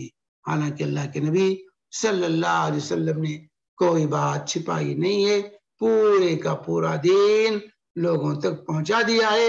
اور تمام صحابہ نے حجۃ الوداع کے موقع پر اس کی شہادت دی تھی. بلغت الرسالہ ادیت الامانہ نصحت الامہ. یا رسول اللہ آپ نے تو اللہ کا پیغام پہنچا دیا، امت کی خیر خواہی کا حق ادا کر دیا، امانت پوری کر دی ہے. آپ نے کوئی بلا کم و کاشت اللہ کا دین ہم تک پہنچا دیا ہے. اور اللہ کے نبی صلی اللہ علیہ وسلم نے اس پر اللہ کو گواہ بنایا تھا. اللہم فشہد، اللہ تو گواہ رہا. تو میرے بھائیوں، ہمیں یاد رہنا چاہیے کہ اصل دین اللہ کی کتاب، اللہ کے نبی صلی اللہ علیہ وسلم کی سنت ہے. صحابہ کے فہم کی روشنی میں جیسا انہوں نے سمجھا ہے اسی روشنی میں ہمیں دین کو سمجھنا ہوگا اور اسی کے مطابق ہمیں عمل پیرا ہونا ہوگا. تب تو ہم صحیح معنی میں مسلمان بن کر زندگی گزار سکتے ہیں اور کتاب و سنت کی صحیح پیروی کر سکتے ہیں. لیکن اگر اس ڈرے کو چھوڑ کر کے ہم نے صحابہ کے طرز کو چھوڑا تو ضلالت اور گمراہی میں مبتلا ہوں گے. تو بہرحال بدعت کی کوئی دلیل نہیں ہوتی. بدعت کو کھینچ تان کر کے ثابت کیا جاتا ہے، دائیں سے بائیں سے آگے سے پیچھے سے، جسے آج کل لوگ کرتے ہیں. کسی چیز کو پوچھو تو کہتے نہیں ایسا ایسا ہے، ایسا ہو جاتا ہے. 11 شریف کے دلیل دو تو 4 پائی ہوتی ہے، اس کے 4 پائے ہوتے ہیں اور 4 لکڑیاں ہوتی ہیں، اور جو ہے اس کے پیتانے کی رسی کسنے کی ہوتی ہے، اور پھر اس کو بیچ میں باندھ دیا جاتا ہے، پھر دوسری رسی، اس طرح 11 ہو جاتا ہے تو 11 ہی ثابت ہوگی. اس طرح کی دلیلیں دیتے ہیں لوگ. یہ دلیلیں ہیں آج کل کی، جو ہے کہیں 4 پائی سے، کہیں کسی سے، کہیں کسی چیز سے جو ہے دلیلیں لوگ فراہم کرتے ہیں کہ ایسے کرو تو یہ ہو جاتا ہے. تو بہرحال جو ہے بدعت کہتے ہیں جس کو کھینچ تان کر کے ثابت کرنے کی کوشش کی جائے. تو ہمارے لیے اللہ کی وجہ ترکتکم علی البیضاء لیلھا کنہارھا لا یزیغ الا، روشن شاعر ہے یہ دین، روشن شاعر ہے. وان ھذا صراطی مستقیما فاتبعوہ ولا تتبعوا السبل فتفرق بکم عن سبیلہ. اللہ تعالیٰ نے اسے یہ میرا سیدھا راستہ وہ ہے جو رسول اللہ صلی اللہ علیہ وسلم پیش کر رہے ہیں، اس کی اتباع کرنا، اس کے بعد دوسری پگڈنڈیوں پر نہ چلنا. کہ بدعات کو اختیار کرنا یہ پگڈنڈیاں ہیں جن کو لوگ اختیار کرتے ہیں، یہ اللہ کے راستے سے پھیرنے والی چیزیں ہیں. فتفرق بکم عن سبیلہ، اللہ تعالیٰ نے فرمایا میرے راستے سے یہ پھیر دیں گے یہ پگڈنڈیاں. یہ پگڈنڈیوں پر نہ چلو، اللہ کے رسول صلی اللہ علیہ وسلم کی روشن شاعرہ، اللہ کی کتاب اور اللہ کے رسول صلی اللہ علیہ وسلم کی سنت کو جو حرز جان بناؤ، اس کو کا مشعل لے کر اس کی روشنی میں زندگی گزارنے کی کوشش کرو. اللہ تبارک و تعالیٰ ہم سب کو اس کی توفیق عطا فرمائے. وصلی اللہ علی نبینا محمد وعلی آلہ وصحبہ وسلم وجزاکم اللہ خیر. جزاک اللہ خیرا و احسن الجزا. شیخ محترم نے آج واقعی بہت ساری باتیں ہمیں ایسی بتائی جو ہم آدھی ادھوری سنا کرتے تھے، جیسے کہ جمعہ کی 2 اذانیں اور بہت ساری چیزیں جو آج شیخ نے سمجھائی. ہم سب کو آدھی ادھوری ادھر ادھر سے معلومات تھی اور ہم کسی کو سمجھا نہیں پا رہے تھے. جو بھی ہمارے بھائی بہن اس درس میں بہت دیر سے داخل ہوئے ہیں زوم کی، ان کے لیے ہم یہ معلومات دے رہے ہیں کہ یہ جو ہے پورا لائیو ہو رہا ہے واٹس ایپ پہ نہیں، فیس بک پر اور یوٹیوب کے اوپر. جو آپ کو انویٹیشن آئی اس میں اس کا لنک ہے. درخواست یہ رہے گی کہ اس درس کو پہلے سے دیکھا جائے. اب سوال و جواب کی نشست چلے گی. سوال و جواب میں ایسے سوال کیے جائیں کہ جس سے کوئی ملک کے اوپر سوال نہ ہو، کسی گروپ، اسلامک گروپ یا کسی اسلامک جماعت کے اوپر سوال نہ ہو، کسی شخصیت کے اوپر سوال نہ ہو. آپ پوچھ سکتے ہیں کیا ایسا کرنا ٹھیک ہے، شیخ اس کو انشاءاللہ سمجھائیں گے. ہمارے سمیر بھائی نہیں دکھائی دے رہے ہیں اور سجاد بھائی بھی نہیں دکھائی دے رہے ہیں. سجاد بھائی اور سمیر بھائی، آپ 2 میں سے کوئی ایک آگے آ کر زوم کے سوالات لیں اور یوٹیوب کے سوالات انشاءاللہ میں لوں گا. اگر زوم پہ کوئی سوال آیا ہے تو پلیز گو ہیڈ. مجیب بھائی السلام علیکم، اور سب بھائی بہنوں کو السلام علیکم. ابھی تک کوئی زوم پہ سوال نہیں آیا ہے. اگر کسی کے پاس زوم پہ سوال ہے تو اپنا ہاتھ ریز کریں. بہنوں سے گزارش ہے کہ اپنا سوال چیٹ پہ ٹائپ کریں تاکہ ہم اس سوال پڑھ سکتے ہیں شیخ کو جواب دینے کے لیے. دوسری بات، ماشاءاللہ یہ فیس بک کے اوپر بھی لائیو ہو رہا ہے، GM کے اوپر، گلوبل مسلم کوکنی کمیونٹی، میرا اپنا وال اور ولوتا جو میرا گاؤں ہے اس کے اوپر، اور کچھ لوگوں نے وہاں سے شیئر کیا ہے تو براہ راست وہ اس کو دیکھ رہے ہیں. وہ اگر سوال پوچھے فیس بک کے اوپر تو وہ بھی ہمیں پہنچ جائے گا، لیکن وہ سوال آپ جو لائیو ریلے ہو رہا ہے اس کے اندر پوچھیں گے تو وہ سوال ہم کو مل جائے گا، نہ کہ آپ کے وال کے اوپر یا GMC کے وال کے اوپر ایز اے کمنٹ. نہیں، جو لائیو چل رہا ہے اس میں اگر آپ سوال پوچھیں گے تو انشاءاللہ ہم کو مل جائے گا. تو وہاں پر بھی آپ سوال کریں انشاءاللہ. اور اللہ کا شکر ہے کہ دن بدن ہم امپروو کر رہے ہیں اپنے آپ کو نشر کرنے کے اندر، اور اللہ کا شکر ہے. ابھی تک کہ یوٹیوب پہ بھی کوئی سوال نہیں دکھائی دے رہا ہے اور شیخ ادھر بھی نہیں دکھائی دے رہا ہے. اور وقت یہاں پر صرف 2 ہی بجے ہمارے یہاں مدینہ میں۔ جی مطلب بھائی آپ کے پاس کوئی سوال؟ نہیں سمیر بھائی، میں وہ فتویٰ گروپ میں ڈالا ہوں ایک شیخ صاحب کو سوال نا، تو وہ لاسٹ ٹائم ڈالا تھا۔ جزاک اللہ، السلام علیکم۔ عروج صاحب کا سوال شاید ہے، مجھے فاتحہ کے بارے میں بتائیں۔ اگر وہ شیخ ہمارے سمیر بھائی اس سوال کو لے لیں پلیز۔ جی السلام علیکم ورحمۃ اللہ وبرکاتہ۔ مجھے فاتحہ کے بارے میں بتائیے، اگر وہ بدعت ہے تو اس میں دعائیں ہی پڑھی جاتی ہیں، تو وہ پھر بدعت کیوں ہو گئے؟ میرے بھائی کہہ رہے ہیں فاتحہ، یعنی فاتحہ سے مراد لے رہے ہیں کھانے پر جو فاتحہ کیا جاتا ہے، یا قبروں پر جا کر فاتحہ خوانی کرتے ہیں۔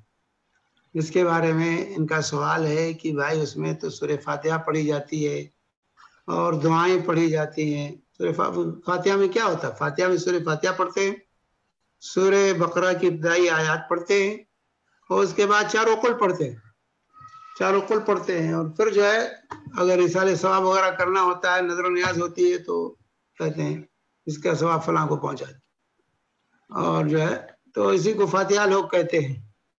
سوال یہ پیدا ہوتا ہے کہ قرآن پڑھنا، جیسے کہ ہم مثال کے طور پر اگر یہی قرآن انسان، سورہ فاتحہ بہت بابرکت سورت ہے، اگر کوئی سجدے میں پڑھے، رکوع میں پڑھے، قعدے میں پڑھے، تو کیا اس کا پڑھنا صحیح ہوگا؟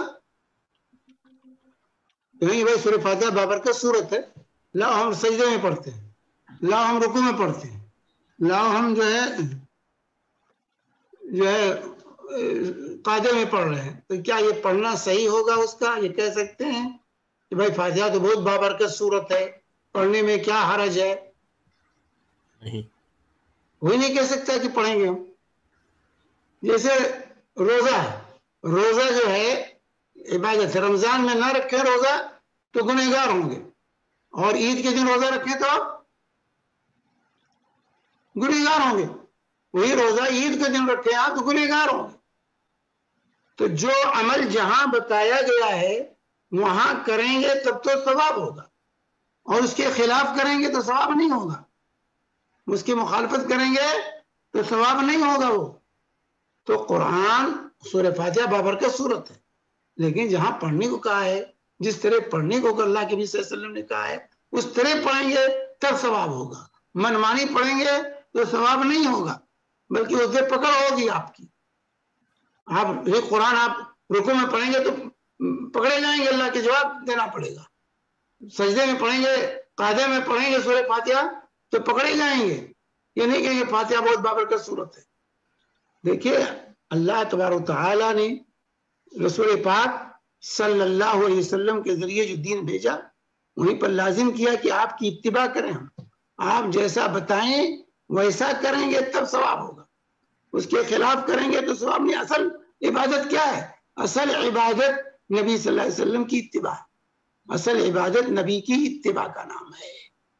نبی کی اتباع کی روشنی میں کریں گے تو ثواب ملے گا، اس کے خلاف کریں گے تو ادا ملے گا۔ مثال کے طور پر فجر 2 رکعت ہے، اب ایک شخص 2 رکعت اور پڑھ لیتا ہے، 2 رکعت کا اضافہ کر لیتا ہے، ہر رکعت میں 2 سجدے ہیں، ایک سجدہ اور بڑھا لیتا ہے، تو سجدہ تو بہت اچھی چیز ہے نا، ایک سجدہ اور بڑھا لیا تو کیا حرج ہوا؟ بجائے 2 سجدے کے 3 سجدہ کر رہا ہے، 2 رکعت کے بجائے 4 رکعت فجر پڑھ رہا ہے، نیکی ہی تو کر رہا ہے۔ اگر ہماری جو یہ کہ بھائی فاتحہ کرتے ہوئے تم قرآن ہی پڑھتے ہیں، دعائیں پڑھتے ہیں، کیوں غلط ہے؟ تو بھائی سجدہ کیوں غلط ہے؟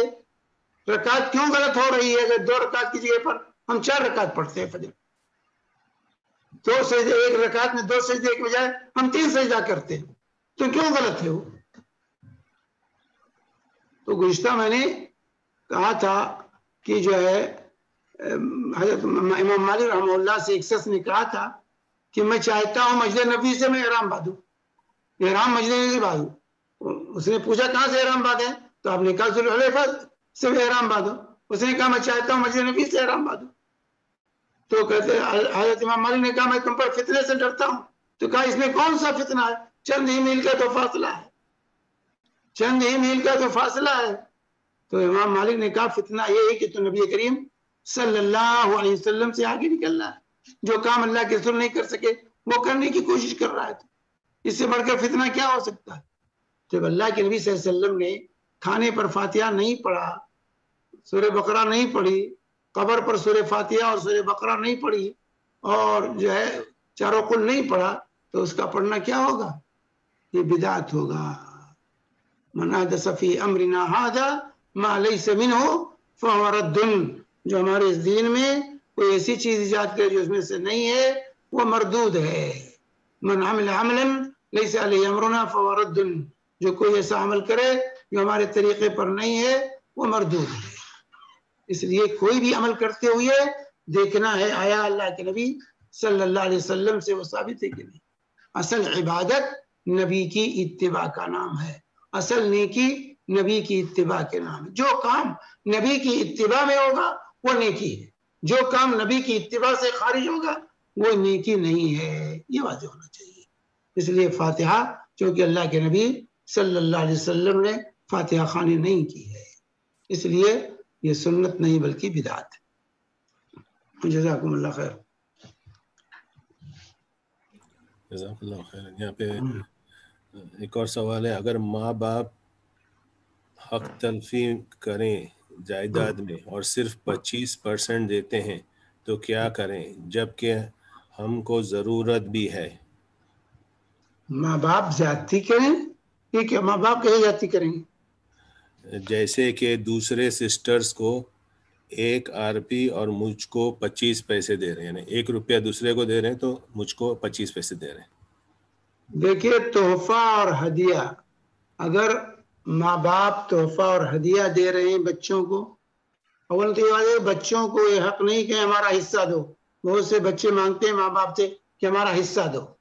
باپ کی جائیداد میں کسی کا کوئی حصہ نہیں، کسی کی ملکیت میں کسی کا حصہ نہیں۔ اس کی زندگی میں حصے ہوتے ہیں مرنے کے بعد، مرنے کے بعد حصہ ہوتا ہے۔ البتہ حیات میں ہدیہ اور تحفہ ہے، ماں باپ ہدیہ اور تحفہ اپنی اولاد کو دے سکتے ہیں، تو ہدیہ اور تحفہ اگر دے رہے ہیں تو برابری ضروری ہے۔ اعدلوا بین اولادکم، اپنے اولاد کے درمیان عدل کرو، عدل کرنا لازم ہے، کمی زیادتی نہیں کر سکتے۔ لیکن کسی کی ضرورت کے تحت، کسی بچے کی یا بچی کی ضرورت کے تحت اس کا تعاون کر رہے ہیں تو یہ ضروری نہیں کہ سب کا تعاون کریں۔ بھئی ایک بچہ بیمار ہے، ایک بچی بیمار ہے، بیماری کی وجہ سے اس پر خرچ کر رہا ہے باپ، تو یہ ضروری نہیں کہ ہر بچے پر خرچ کرے۔ یعنی ہدیہ اور تحفہ میں برابری ضروری ہے، ہدیہ تحفہ میں جو ہے کمی زیادتی نہیں کی جا سکتی۔ اعدلوا بین اولادکم، جیسے بخاری کی روایت ہے حضرت نعمان بن بشیر رضی اللہ تعالی عنہ کے والد بشیر رضی اللہ تعالی عنہ حضرت نعمان کو لے کر آئے، کہا ہے میرا بیٹا بڑا لائق ہے، اس کو میں نے ایک غلام دیا ہے۔ اللہ کے نبی صلی اللہ علیہ وسلم نے کہا کہ تمام اولاد کو ایک ایک غلام دیا ہے؟ کہا نہیں۔ تو کہا کہ اس ظلم پر مجھے گواہ نہ بناؤ، اعدلوا بین اولادکم، اپنی اولاد کے درمیان عدل کرو۔ تو ماں باپ کو چاہیے کہ ہدیہ اور تحفہ میں عدل و انصاف کو برقرار، یہ جائز نہیں، کمی زیادتی کرنا جائز نہیں، سب کو برابر برابر دے۔ لیکن اگر کسی کی ضرورت پر، کسی کی ضرورت کی تکمیل ماں باپ کر رہے ہیں تو یہ ضروری نہیں کہ سب کو دیں برابر، جس کی جتنی ضرورت ہے اس کو دے رہے ہیں۔ جزاکم اللہ خیر۔ ہاں جی سمیر بھائی کنٹینیو پلیز۔ نہیں، یہاں پہ 2 ہی سوال ہیں، 1 منٹ میں دیکھتے ہیں، اچھا کسی کا ہاتھ بھی نہیں اٹھے۔ اچھا، سب کا اور کسی کا اگر سوال ہے تو پلیز پوچھ سکتے ہیں۔ ایک سوال ایسا ہے ایک کہ ٹاپک سے تو پتہ چلتا ہے اہل بدعت، تو ایک بدعتی کی پہچان کیا ہے کہ اس کو کہا جائے کہ یہ اہل بدعت ہے، اور کیا ہم ایسا کہہ سکتے ہیں؟ نہیں، کسی کو ایسے نہیں کہا تم بدعتی ہو، کہیں گے تمہارا یہ فعل بدعت، اس کے فعل سے پتہ چلے گا، اس کے فعل سے کہیں گے بھائی یہ بدعت ہے، یہ اس کے فعل سے، فعل جو بدعت کا فعل کر رہا ہے، فعل سے پتہ چلے گا کہ یہ بدعت کر رہا ہے کہ بدعت نہیں کر رہا۔ تو جو ہے فعل سے پتہ چلے گا، تو اس فعل کو ہم کہیں گے بھائی تمہارا یہ فعل بدعت ہے، تمہارا یہ فعل شرک ہے، تمہارا یہ فعل کفر ہے، تو اس کے فعل پر حکم لگائیں گے اس پر حکم نہیں لگانا چاہیے، کیونکہ ہمیں پتہ نہیں اس کو پتہ ابھی ہے کہ نہیں پتہ ہے اور کس نیت سے وہ کر رہا ہے. تو اس کی نیت پر اس کی حالت کا چونکہ ہمیں خبر نہیں ہے، اس لیے پہلے اس کو اطلاع کریں گے، اس کو بتائیں گے، سمجھائیں گے تمہارا یہ فعل بدعت ہے، تمہارا یہ فعل شرک ہے، تمہارا یہ فعل کفر ہے. متعین کر کے نہیں کہیں گے تم بدعتی ہو. اس سے کیا ہوگا؟ اس سے دعوت کا کام نہیں ہوگا، اس سے اور اس کو ضد آئے گی اور ہردرمی پیدا ہوگی اور پھر اور متنفر ہو جائے گا. لیکن آپ کہیں گے میرے بھائی بڑے اچھے ہو، یہ آپ کا یہ کام جو ہے بدعت ہے، یہ کام ثابت نہیں ہے، اس کو چھوڑ دو، تو وہ بھی سوچنے پر مجبور ہوگا. لیکن آپ ڈائریکٹ دے دو تم بدعتی ہو تو اس کو اور ضد آئے گی، شیطان اس کو اور رگڑائے گا. اس لیے ان آداب کا خیال رکھنا ضروری ہے. ہر شرک کرنے والا مشرک نہیں ہوتا، ہر کفر کرنے والا کافر نہیں کہا جائے گا. جیسے کہ وہ بخاری کی روایت ہے کہ ایک شخص نے وصیت کی تھی کہ جو ہے میں مر جاؤں تو میرے لاش کو جلا دینا اور اس کی ہوا کو راکھ کو ہوا میں اڑا دینا، کیونکہ اگر اللہ مجھ پر قادر ہوا تو مجھے سخت سزا دے گا. تو بچوں نے ویسا ہی کیا. اس کے بعد اللہ تبارک تعالیٰ نے اس کو زندہ کیا، زندہ کر کے پوچھا بندے بتا تو نے ایسا کیوں کیا، یہ وصیت کیوں کی تھی اپنے بچوں کو؟ اس نے کہا اللہ تیرے خوف سے کیا تھا. تو اللہ تعالیٰ نے کہا جا میں نے تجھ کو معاف کر دیا، جا میں نے تجھ کو معاف کر دیا. اس کا یہ فعل کفر تھا، صریح کفر تھا، کیونکہ اللہ کی قدرت میں شک کرنا کفر ہے. اس نے کہا کہ جلا دیں گے تو اللہ مجھ پر قادر نہیں ہوگا، تو اللہ کی قدرت میں شک کرنا کفر ہے. اس نے کفر کا ارتکاب کیا، لیکن چونکہ اس کو پتہ نہیں تھا اور خوف کا غلبہ ایسا ہوا کہ وہ اللہ کی قدرت کو بھول گیا، تو اس لیے اللہ تعالیٰ نے اس کو معاف کر دیا. تو ہر کفر کرنے والا یا ہر شرک کرنے والے کو ہم کافر یا مشرک کا ٹائٹل نہیں دے سکتے. ٹائٹل دینا غلط ہے. ہاں جب تک کہ اس کے سامنے اس کی حقیقت واضح نہ کر دی جائے، اس کو ثابت نہ کر دیا جائے کہ بھائی تمہارا یہ فعل شرک ہے یا کفر ہے یا مخرج عن الملہ ہے، اور اس کے بعد واضح ہونے کے بعد ثابت ہونے کے بعد پھر بھی وہ ڈٹا رہتا ہے، تب ایسی صورت میں اس پر مشرک یا کافر کا فتویٰ لگائیے گا. اسی لیے علماء ہمیشہ کہتے ہیں کسی معین شخص کو نام لے کر کے کسی پر جو ہے کافر یا مشرک کا فتویٰ نہیں لگانا چاہیے. ہاں ایسا کرنے والے مشرک ہیں، ایسا کرنے والے کافر وہ الگ چیز ہے بالعموم. لیکن بالخصوص کسی کے تعین کے ساتھ کہ زید نے ایسا کیا اس لیے وہ کافر ہو گیا، زید نے ایسا کیا اس لیے وہ مشرک ہو گیا، زید نے ایسا کیا اس لیے وہ بدعتی ہو گیا، تو یہ فتویٰ لگانا صحیح نہیں ہے تعین کے ساتھ، جب تک کہ اللہ کی حجت اس پر پوری نہ کر دی جائے. شیخ زوم پر کسی کا ہاتھ اٹھا تھا، لیکن اس سے پہلے 3 سوالات آئے 3 الگ الگ لوگوں کے یوٹیوب پر. پہلا سوال یونس بٹ صاحب کا ہے کہ اگر کوئی آپ کو جاننے والا یا فرینڈ ایسے مذہب سے تعلق رکھتا ہے جو صحابہ رضوان اللہ علیہم اجمعین کو نہیں مانتے، بلکہ کچھ لوگ تو گالیاں بھی بکتے ہیں، ازواج مطہرات کو نہیں مانتے، ان سے تعلق رکھتے ہیں اور وہ وفات پا جائیں، کیا اس کے لیے ہم یہ پڑھ سکتے ہیں انا للہ و انا الیہ راجعون، اللہم اغفر لہ، ایسا پڑھ سکتے ہیں؟ ایسے لوگوں سے برات کا اظہار ہونا چاہیے. ایسے لوگوں سے برات کا، سلف کا جو طریقہ ہے اہل بدعت سے برات کا اظہار، اہل سے بیزاری کا اعلان ہونا چاہیے. ایسے لوگوں کے لیے انا للہ پڑھنا، افسوس کرنا ان کی وفات پر، اور یا ان کی نماز جنازہ میں شریک ہونا، اس سب سے اعتراض لازم ہے.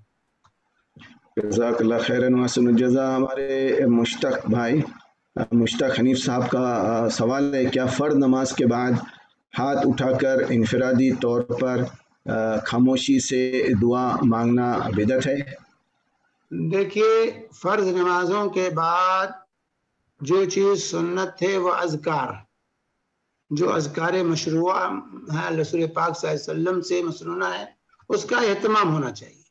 اگر کوئی سلام پھیرنے کے بعد فوراً ہاتھ اٹھا کے دعا کرتا ہے تو ہم یقیناً کہیں گے یہ بدعت، انفرادی کرے یا اجتماعی کرے. لیکن جو ہے اس کو عادت، جیسے ہمارے یہاں عادت بنا لی گئی ہے کہ نماز سے فارغ ہو کر فوراً ہاتھ اٹھاتا، اذکار کرتے ہی نہیں، سنت کو ترک کر دیتے ہیں. تو فرض نمازوں کے بعد جو چیز مسنون ہے وہ ہے اذکار. ان اذکار کی پابندی کیجئے، اسی پر اللہ کی وجہ سے اتفاق کیا. لیکن کبھی اگر آپ کا انفرادی طور سے کبھی آپ کا اذکار سے فارغ ہونے کے بعد دل چاہتا ہے دعا کرنے کی تو شوق سے دعا کیجیے، کوئی بات نہیں، لیکن عادت نہ بنائیے کہ جب بھی نماز پڑھیے تب دعا کیجیے۔ دعا کے مختلف اوقات، جب جی چاہے دعا کیجیے، لیکن نماز کے ساتھ، کیونکہ دعا کا نماز میں سب سے بہترین موقع سجدہ اور آخری تشہد۔ نماز میں جو دعا کی قبولیت کا وقت ہے آخری تشہد کے اخیر میں سلام سے پہلے پھیرنے کا وقت اور سجدے کے موقع، یہاں دعا کرنے کی کوشش کرنی چاہیے۔ نماز کے بعد اذکار کا وقت ہے، اذکار آپ نے سکھائی اور اذکار کی پابندی کیجیے۔ اذکار سے فارغ ہونے کے بعد اگر کوئی شخص کبھی کبھار جو ہے چیز چاہتا ہے اس کا دعا کرنے کو دعا کرتا ہے تو اس پہ کوئی حرج نہیں، اس پہ حرج نہیں انفرادی طور سے، لیکن اس کو عادت نہ بنا لے کہ ہمیشہ اس کی روٹین بنا لے کہ ہمیشہ وہ دعا کرے، ہاں نہیں ہاتھ اٹھا کر۔ جزاکم اللہ خیرن وحسن الجزا۔ ہم سب کا شکریہ ادا کرتے ہیں ماشاءاللہ، جو بڑے صبر اور تحمل سے زوم میٹنگ میں بھی بیٹھتے ہیں، یوٹیوب پر بھی دیکھ رہے ہیں اور اسی طرح فیس بک پر بھی اس درس سے مستفید ہو رہے ہیں۔ شیخ تیسرا سوال ہے میراج رضوی صاحب کا، آپ کو سلام پیش کرتے ہیں۔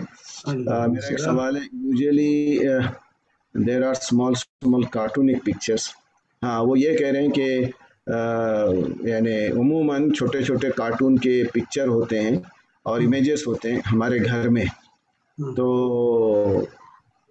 in our house in things which we use، جسے ہم یوز بھی کرتے ہیں، تو کیا نماز سو پریئر کین بی میڈ، تو کیا ایسی صورت میں ہم نماز پڑھ سکتے ہیں؟ یعنی کارٹون لگا ہوا ہے یا بک کھلی ہوئی ہے یا کوئی انسان بہتر ہے کہ ایسی صورت میں، جو کہ آج کل تصاویر کا فتنہ عام ہے، کوئی گھر خالی نہیں تصویر سے۔ افسوس کا مقام یہ ہے کہ کوئی گھر تصویر سے خالی نہیں، کتابیں ہیں، بچوں کی کتابیں اسکول کی ہیں، تصویریں ہیں، یا اسی طریقے سے کھلونے ہیں اور تمام چیزیں ہیں۔ تو ایسی صورت میں ہے کہ مسجد نماز کے لیے کوئی ایک روم آپ خاص کر لیں اور وہاں ان چیزوں سے پاک رکھیں اس گھر کو، وہاں نماز پڑھیں، اور اگر اس طرح کی چیزیں اس کو ڈھک کے رکھیں، اس کو ڈھک کے رکھیں، کوئی بات نہیں، نماز ہوگی آپ کی، لیکن اس کو عیاں اور ظاہر نہ رہنے دیں نماز کے وقت، کم سے کم اتنا اہتمام کرنا چاہیے، کیونکہ لا تدخل الملائکۃ بیتا فیہ کلب ولا صورہ، کہ فرشتے اس گھر میں داخل نہیں ہوتے جس میں کتے ہوں یا جس میں تصویریں ہوں، جس میں تصویریں ہوں، جس میں کتے ہوں، وہاں فرشتے، رحمت کے فرشتے داخل نہیں ہوتے۔ نماز کے وقت اگر فرشتے نہیں آئے تو جو ہے نماز کے کیا معنی ہے؟ تو اس لیے جو ہے نماز پڑھتے ہوئے ذرا سے احتیاط کرنا چاہیے کہ ایسی چیزوں کو ڈھانک دیں، اگر ہیں الماری میں رکھ دیں، ڈبے میں رکھ دیں، کہیں رکھ دیں، اور یا کمرے میں، گھر میں ایک روم ایسا رکھیں نماز کے لیے جہاں نماز آرام سے سکون کے ساتھ آپ پڑھ سکتے۔ جی محمد شفیق محمد رشید صاحب کا ہاتھ اٹھا ہوا ہے، اور میرے پاس بھی ادھر 2 سوالات ہیں۔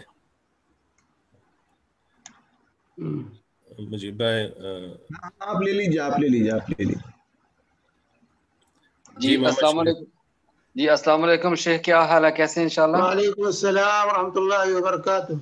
شیخ آپ کا ایک وقت میں محلے دار تھا، میں محمد شفیق بن محمود میں، تو میرا ایک سوال ہے شیخ، ماشاءاللہ جیسے کہ آج کل جیسے کرونا کے بعد میں زوم پہ پروگرام ہو رہے ہیں، ٹھیک ہے، تو مرد حضرات جو ہیں وہ مرد یعنی کہ جیسے ہم لوگ آپ کے پروگرام میں شرکت کر رہے ہیں، ایسے عورتیں بھی کر رہی ہیں، تو کیا عورتوں کے بیداری کے پروگرام میں مرد حضرات جو ہیں وہ ان کے زوم میں ان کا پروگرام سن سکتے ہیں؟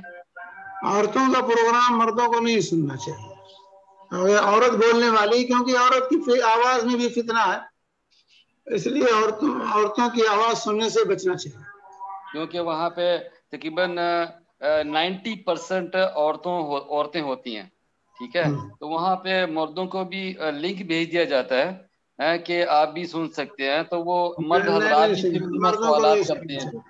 دیکھیں مردوں کو نہیں سننا چاہیے، عورتوں کی آواز سننے سے بچنا چاہیے، کیونکہ عورتوں کے لیے کہا ان اتقیتن فلا تخضعن بالقول فیطمع الذی فی قلبہ مرض وقلن قولا معروفا، کہ اگر اللہ کا تقوی ہے تو لچکدار گفتگو نہ کرو غیر مردوں سے، کیونکہ اس سے کچھ دوسرے جذبات پیدا ہو سکتے ہیں، تو آواز میں بھی فتنہ پیدا ہو سکتا ہے، اس لیے مردوں کو چاہیے عورتوں کی آواز نہ سنیں، اور عورتوں کو چاہیے اپنی ایسی آوازوں پر بھی کنٹرول رکھیں۔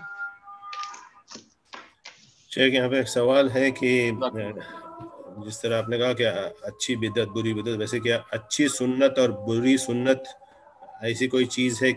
کیا فرق ہوتا ہے اچھی سنت اور بری سنت میں نے بتایا نا ابھی تو، میں نے پروگرام میں کہا کہ سنت سیئہ سنت حسنہ، سنت حسنہ جو سنت رسول پاک صلی اللہ علیہ وسلم سے قرآن حدیث سے ثابت ہے سنت حسنہ، سنت سیئہ جو معصیت اور گناہ کے کام ہیں وہ سنت سیئہ ہے، وہ بری سنت۔ سنت سیئہ سے مراد معصیت اور گناہ کے کام، بدعات، خرافات، یہ سب اس میں شامل۔ جی یہاں پہ ایک زوم پہ ایک سوال آیا ہوا ہے کہ اگر کسی بدعتی محفل میں درس کے لیے اہل حق کے عالم یا طالب علم کو بلایا جائے تو جانا کیسے ہے، جبکہ وہاں درس سے پہلے نظر و نیاز کا سلسلہ بھی ہوتا ہے؟ دیکھیے ایسی محفل میں نہیں جانا چاہیے، یا تو آپ وہاں باطل کو مٹانے کے لیے جائیں، اگر آپ کے اندر یہ اتنی سکت ہے اور آپ یہ سمجھتے ہیں کہ میری بات مانی جائے گی اور میں اس برائی کو مٹا لے جاؤں گا، تب تو آپ جائیے۔ لیکن اگر یہ ہے کہ وہاں برائی ہوگی آپ کے ہوتے ہوئے اور آپ کی بات نہیں مانی جائے گی، یا آپ نہیں بات کہہ پائیں گے، واضح حق کو واضح نہیں کر پائیں گے، تو ایسی محفل سے بچنا چاہیے۔ فلا تقعدوا بعد الذکر، ظالم لوگوں کے ساتھ بیٹھنے سے بھی منع کیا گیا ہے۔ تو حالات کے اعتبار سے، کیونکہ وہاں جائیں گے تو کچھ تو ان کی ہاں میں ہاں ملانا پڑے گا۔ یہی ہوتا ہے، جو لوگ جاتے ہیں تو کچھ نہ کچھ ملاتے ہیں وہاں پر جا کر کے۔ ان کی والی کہتے ہیں تقریریں بدل دیتے ہیں لوگ، انہیں جیسی تقریر کرنا شروع کر دیتے ہیں۔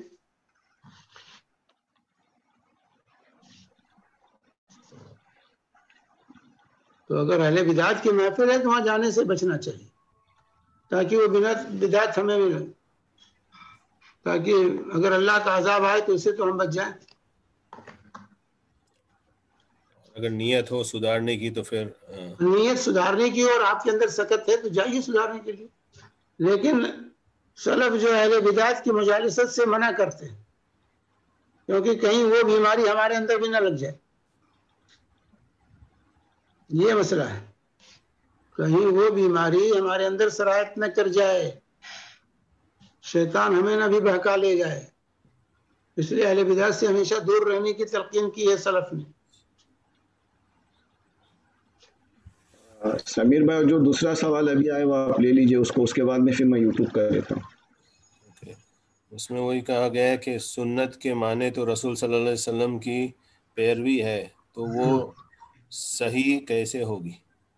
وہ سنت صحیح ہوگی بھائی، سنت ہی صحیح ہوگی، وہ سیاح کیسے ہوگی؟ سیاح کیسے ہوگی؟ نہیں تو وہاں سیاح کے جو معنی میں حدیث میں جو فرمایا من سن سنتا حسنتا فلو اجر واجر من عمل بها ومن سن سنتا سیئتا، تو وہاں سنتا سیاح کے جو ہے وہاں اس معنی میں نہیں ہے سنت رسول اللہ کی سنت، سمجھے؟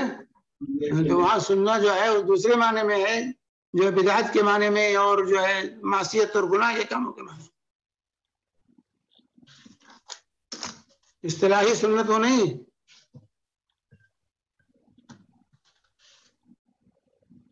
جزاک اللہ خیرن و احسن الجزا۔ شیخ ہمارے سعید صاحب یوٹیوب سے سوال کریں، آپ کو سلام پیش کر رہے ہیں، کہہ رہے ہیں حسبی اللہ لا الہ الا اللہ علیہ توکلت وہو رب العرش العظیم کی فضیلت بتائیے۔ کس کا؟ حسبی اللہ لا الہ الا هو علیہ توکلت وہو رب العرش العظیم، اس کی فضیلت یعنی کوئی ثواب ہوگا کیا؟ شیخ کیونکہ وہ کچھ یہ اس سلسلے میں جو روایت ہے صبح و شام کے اذکار میں 7 مرتبہ پڑھنے کی حسبی اللہ علیہ تو رب العرش، وہ روایت منکر ہے، صحیح نہیں، ثابت نہیں، وہ جو فضیلت اس میں بیان کی گئی ہے اور فضیلت ثابت نہیں، یہ واضح ہونا چاہیے۔ صبح شام کے اذکار میں آتا ہے 7 مرتبہ صبح اور شام پڑھنے کی فضیلت میں، وہ روایت منکر ہے، موضوع ہے، ثابت نہیں ہے، اس کا جو ہے فضیلت میں جو بات کہی گئی اسی کو ہمارے خیال ہمارے بھائی نے شاید پوچھا ہے. یہ قرآن کی آیت ہے، فضیلت ہے، آپ صبح شام پڑھیے، لیکن اس کی فضیلت جو بتائی گئی ہے وہ ثابت نہیں فضیلت. شیخ کبھی اس کو 3 مرتبہ، کبھی 7 مرتبہ، کبھی 5 مرتبہ، کبھی نہیں پڑھا تو اس طریقے سے کوئی بات نہیں. کبھی دوپہر میں پڑھا، کبھی رات میں پڑھا، کبھی کیسے بھی پڑھا. اگر اس کو چھوڑ دیجیے گا 20 سال ہو گئے ہم اس کو پڑھ رہے ہیں، مجھے پچھلی مرتبہ پتا چلا، نہیں رک سکتا شیخ، مسئلہ ہے. نہیں فضیلت نہیں، جو فضیلت وارد ہے وہ منکر ہے. جو فضیلت وارد ہے 7 مرتبہ پڑھنے کی جو فضیلت بیان کی گئی ہے وہ فضیلت ثابت نہیں ہے. رہا پڑھنے کا تو علماء کہتے ہیں پڑھ سکتے ہیں، اس کو پڑھنے پر نہیں ہے. جو فضیلت بیان کی جاتی ہے اس کی وہ فضیلت نہیں ثابت ہے. 7 مرتبہ والی فضیلت نہیں، لیکن اس آیت کی تو فضیلت ہے نا. آیت کی فضیلت نہیں، اس کی جو فضیلت ہے مخصوص فضیلت بیان کی گئی. اس میں میرے ذہن سے وہ فضیلت نکل گئی ہے، ایک مخصوص فضیلت بیان کی گئی. وہ مخصوص فضیلت اس کے پڑھنے کی جو ہے وہ ثابت نہیں ہے. یہ قرآن کی آیت ہے اور اسی طریقے سے اس کو پڑھ سکتے ہیں، بغیر فضیلت کا اعتقاد رکھے ہوئے اس کو پڑھ سکتے ہیں.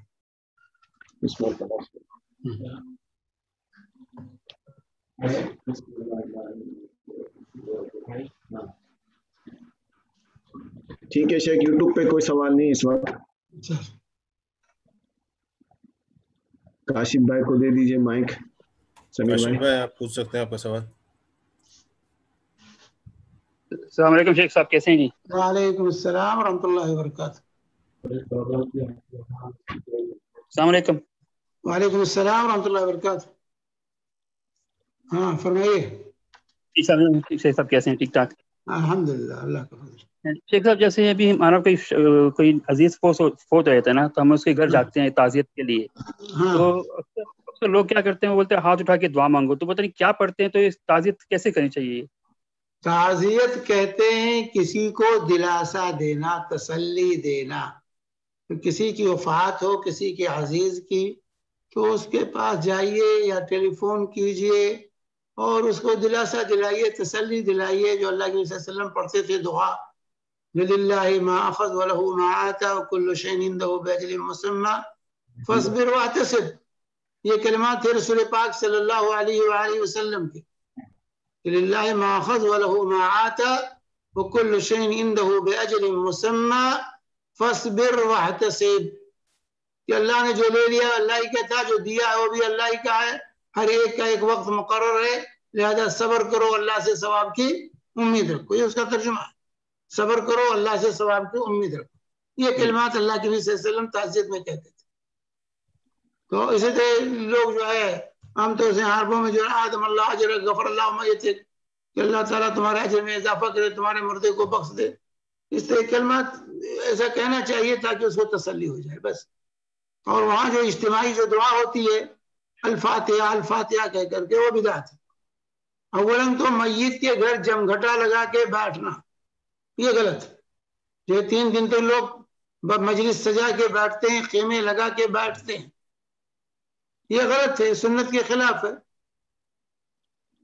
جلیل کہتے ہیں کہ ہم میت کے گھر بیٹھنے کو اور اس کے گھر کھانا کھانے کو نوحہ شمار کرتے تھے. تو جمگھٹا لگا کے بیٹھنا نہیں، جہاں ملاقات ہو جائے، مسجد میں ملاقات ہو جائے، گھر پہ ملاقات ہو جائے، راستے میں ملاقات ہو، کہیں بھی تعزیت کی جا سکتی ہے. تعزیت کے لیے اس کے گھر ہی جانا ضروری نہیں ہے، جہاں ملاقات ہو جائے وہیں تعزیت کرو. اور شیخ صاحب یہ بھی بولتے ہیں نا کہ بہت افسوس ہوا، ایسا بولنا چاہیے؟ ٹھیک ہے، افسوس ہوا ٹھیک، اس میں کوئی حرج نہیں، کہنے میں کوئی حرج نہیں. بھائی آپ کا عزیز میرا، مجھے بھی افسوس ہے. تو جب ہم لوگ جائیں تو جب لوگ وہ ہاتھ اٹھاتے تو ہم لوگ ایسے بیٹھے رہے، ہم لوگ مطلب ہاں بیٹھے نا. نہیں اجتماعی دعا نہیں ثابت ہے، بدعت ہے جو عام طور سے رائج ہے. اور کیا پڑھتے پتہ بھی نہیں ہم لوگ کو، وہ دل میں پڑھتے ہیں بس. ارے کچھ کسی کو پتہ نہیں رہتا، بس ہاتھ اٹھا دیتے ہیں، پتہ نہیں دعا بھی کرتے ہیں کہ نہیں کرتے. جی جی جزاک اللہ خیر. جزاک اللہ خیر شیخ. حیاکم اللہ، بارک اللہ فیک.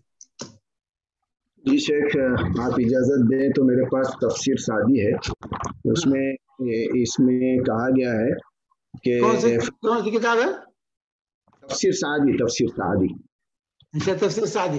اچھا تفسیر سعدی میں یہ توبہ کی آخری آیت ہے، فقل حسبی اللہ، اور کہہ دے کہ تمام امور میں میرے لیے اللہ کافی ہے، لا الہ الا ہو، اس کے سوا کوئی معبود برحق نہیں، علیہ توکل، تو میں نے اسی پر توکل کیا، یعنی امور نافع کے حصول اور ذرا سا امور کو دور ہٹانے کے لیے میں اسی پر اعتماد اور بھروسہ کرتا ہوں، اور رب العرش العظیم، اور وہی عرش عظیم کا رب ہے، یعنی جب اللہ تعالیٰ سے عظیم عرش کا رب ہے جو تمام مخلوقات پر سایہ کرنا ہے، تو عرش سے کم تر مخلوق کا رب ہونا اولا ہوا اختراع ہے۔ ابھی آپ سمجھائیں گے، ماشاء اللہ،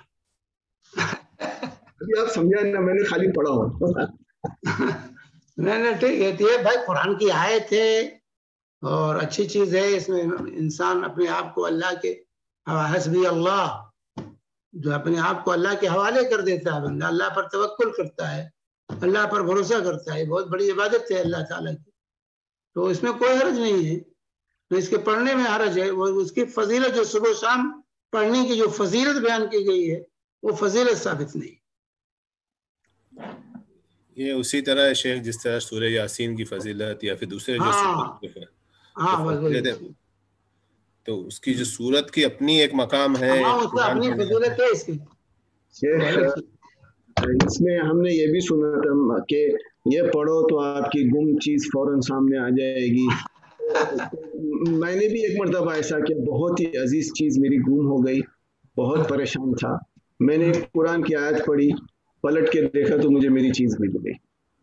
مل سکتی ہے، اللہ تعالیٰ قادر ہے اس بات، کوئی ایسی بات نہیں، لیکن اس کا روٹین بنا دینا کہ میں سب کی چیزیں مل جائیں گی، کوئی لازم نہیں کہ سب کی چیزیں مل جائیں، کیونکہ انسان کے پڑھنے کا اخلاص ہوتا ہے، للہیت ہوتی ہے، اللہ سے تعلق ہوتا ہے، ان تمام چیزوں کا اثر ہوتا ہے۔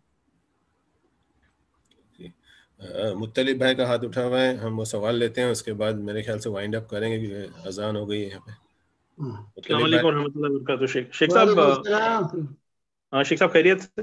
الحمدللہ، اللہ کا فضل۔ ہاں شیخ صاحب، اگر ہمیں کوئی جیسا غیر لوگ کے اگر تہوار ہوتے تو اس میں اگر کوئی ہم کو وش کرتا ہے، ہم تو کسی کو وش نہیں کرتے، لیکن سامنے سے اگر کوئی بندہ ہم کو وش کرتا ہے کہ بھائی ہیپی دیوالی جو بھی، تو ہم اس کو یہ جواب دے سکتے بھائی تم خوش رہو یا تمہاری ترقی ہو؟ تم خوش ہو، اس کی خوشی کے بعد میں اس کی عبادت کی تائید نہیں کرنی چاہیے۔ ہاں نہیں تائید نہیں، خالی اتنا بول سکتے کہ بھائی آپ خوش رہو یا آپ کی ترقی ہو یا بولتے نا پیس اینڈ ہیپینس، ایسا، لیکن وش نہیں کرے تو وہ کر سکتے شیخ صاحب؟ ہاں کر سکتے ہیں، کیا کریں، ساتھ اٹھتے بیٹھتے ہیں تو ہاں جی ہاں وہی حساب سے پوچھا شیخ صاحب، وہی حساب سے۔ اوکے شیخ صاحب، جزاک اللہ، بارک اللہ۔ اور شیخ ایسے اس میں خاص کر کے جب ہم جیسے ابھی ہم لوگ بامبے میں اگر رہتے ہیں تو بامبے میں ہمارے پڑوسی اڑوس پڑوس کے فلیٹ والے سب نان مسلم ہیں، تو ابھی وہ آتے جاتے وش کرتے رہتے ہیں، یا پھر ایسے ان کے تو کئی تہوار ہوتے ہیں، روزانہ تہوار ہی رہتے ہیں ان کے تو جی، تو وہ معاملات بھی بنائے رکھنا ہے اور وہ بھی نہیں دیکھنا ہے کہ ہاں تو کہہ دے خوش رہو۔ جی شیخ مجیب بھائی، آپ کے پاس کوئی سوال ہے؟ عبادت کی تائید، ان کے تہوار کی تائید نہیں ہونی چاہیے، اس پر مبارکبادی مت دیجیے، کیونکہ ان کے تمام تہوار شرک اور کفر پر مبنی ہے، اس پر مبارکبادی دینا یہ مطلب گویا کہ ان کی تائید کرنا ہے شرک کی۔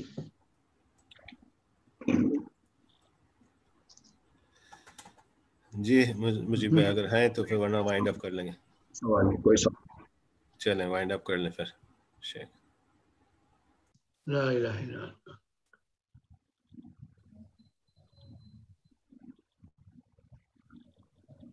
جی شیخ صاحب دعا کر لیجیے، بند کر لیجیے۔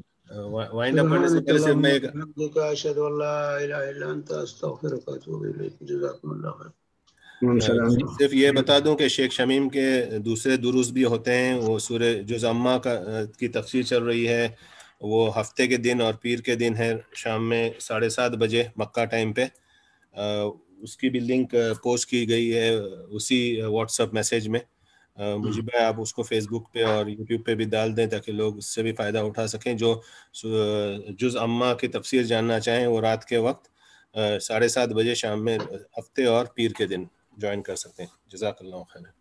حیاکم اللہ، بارک اللہ فیک، جزاکم اللہ خیر۔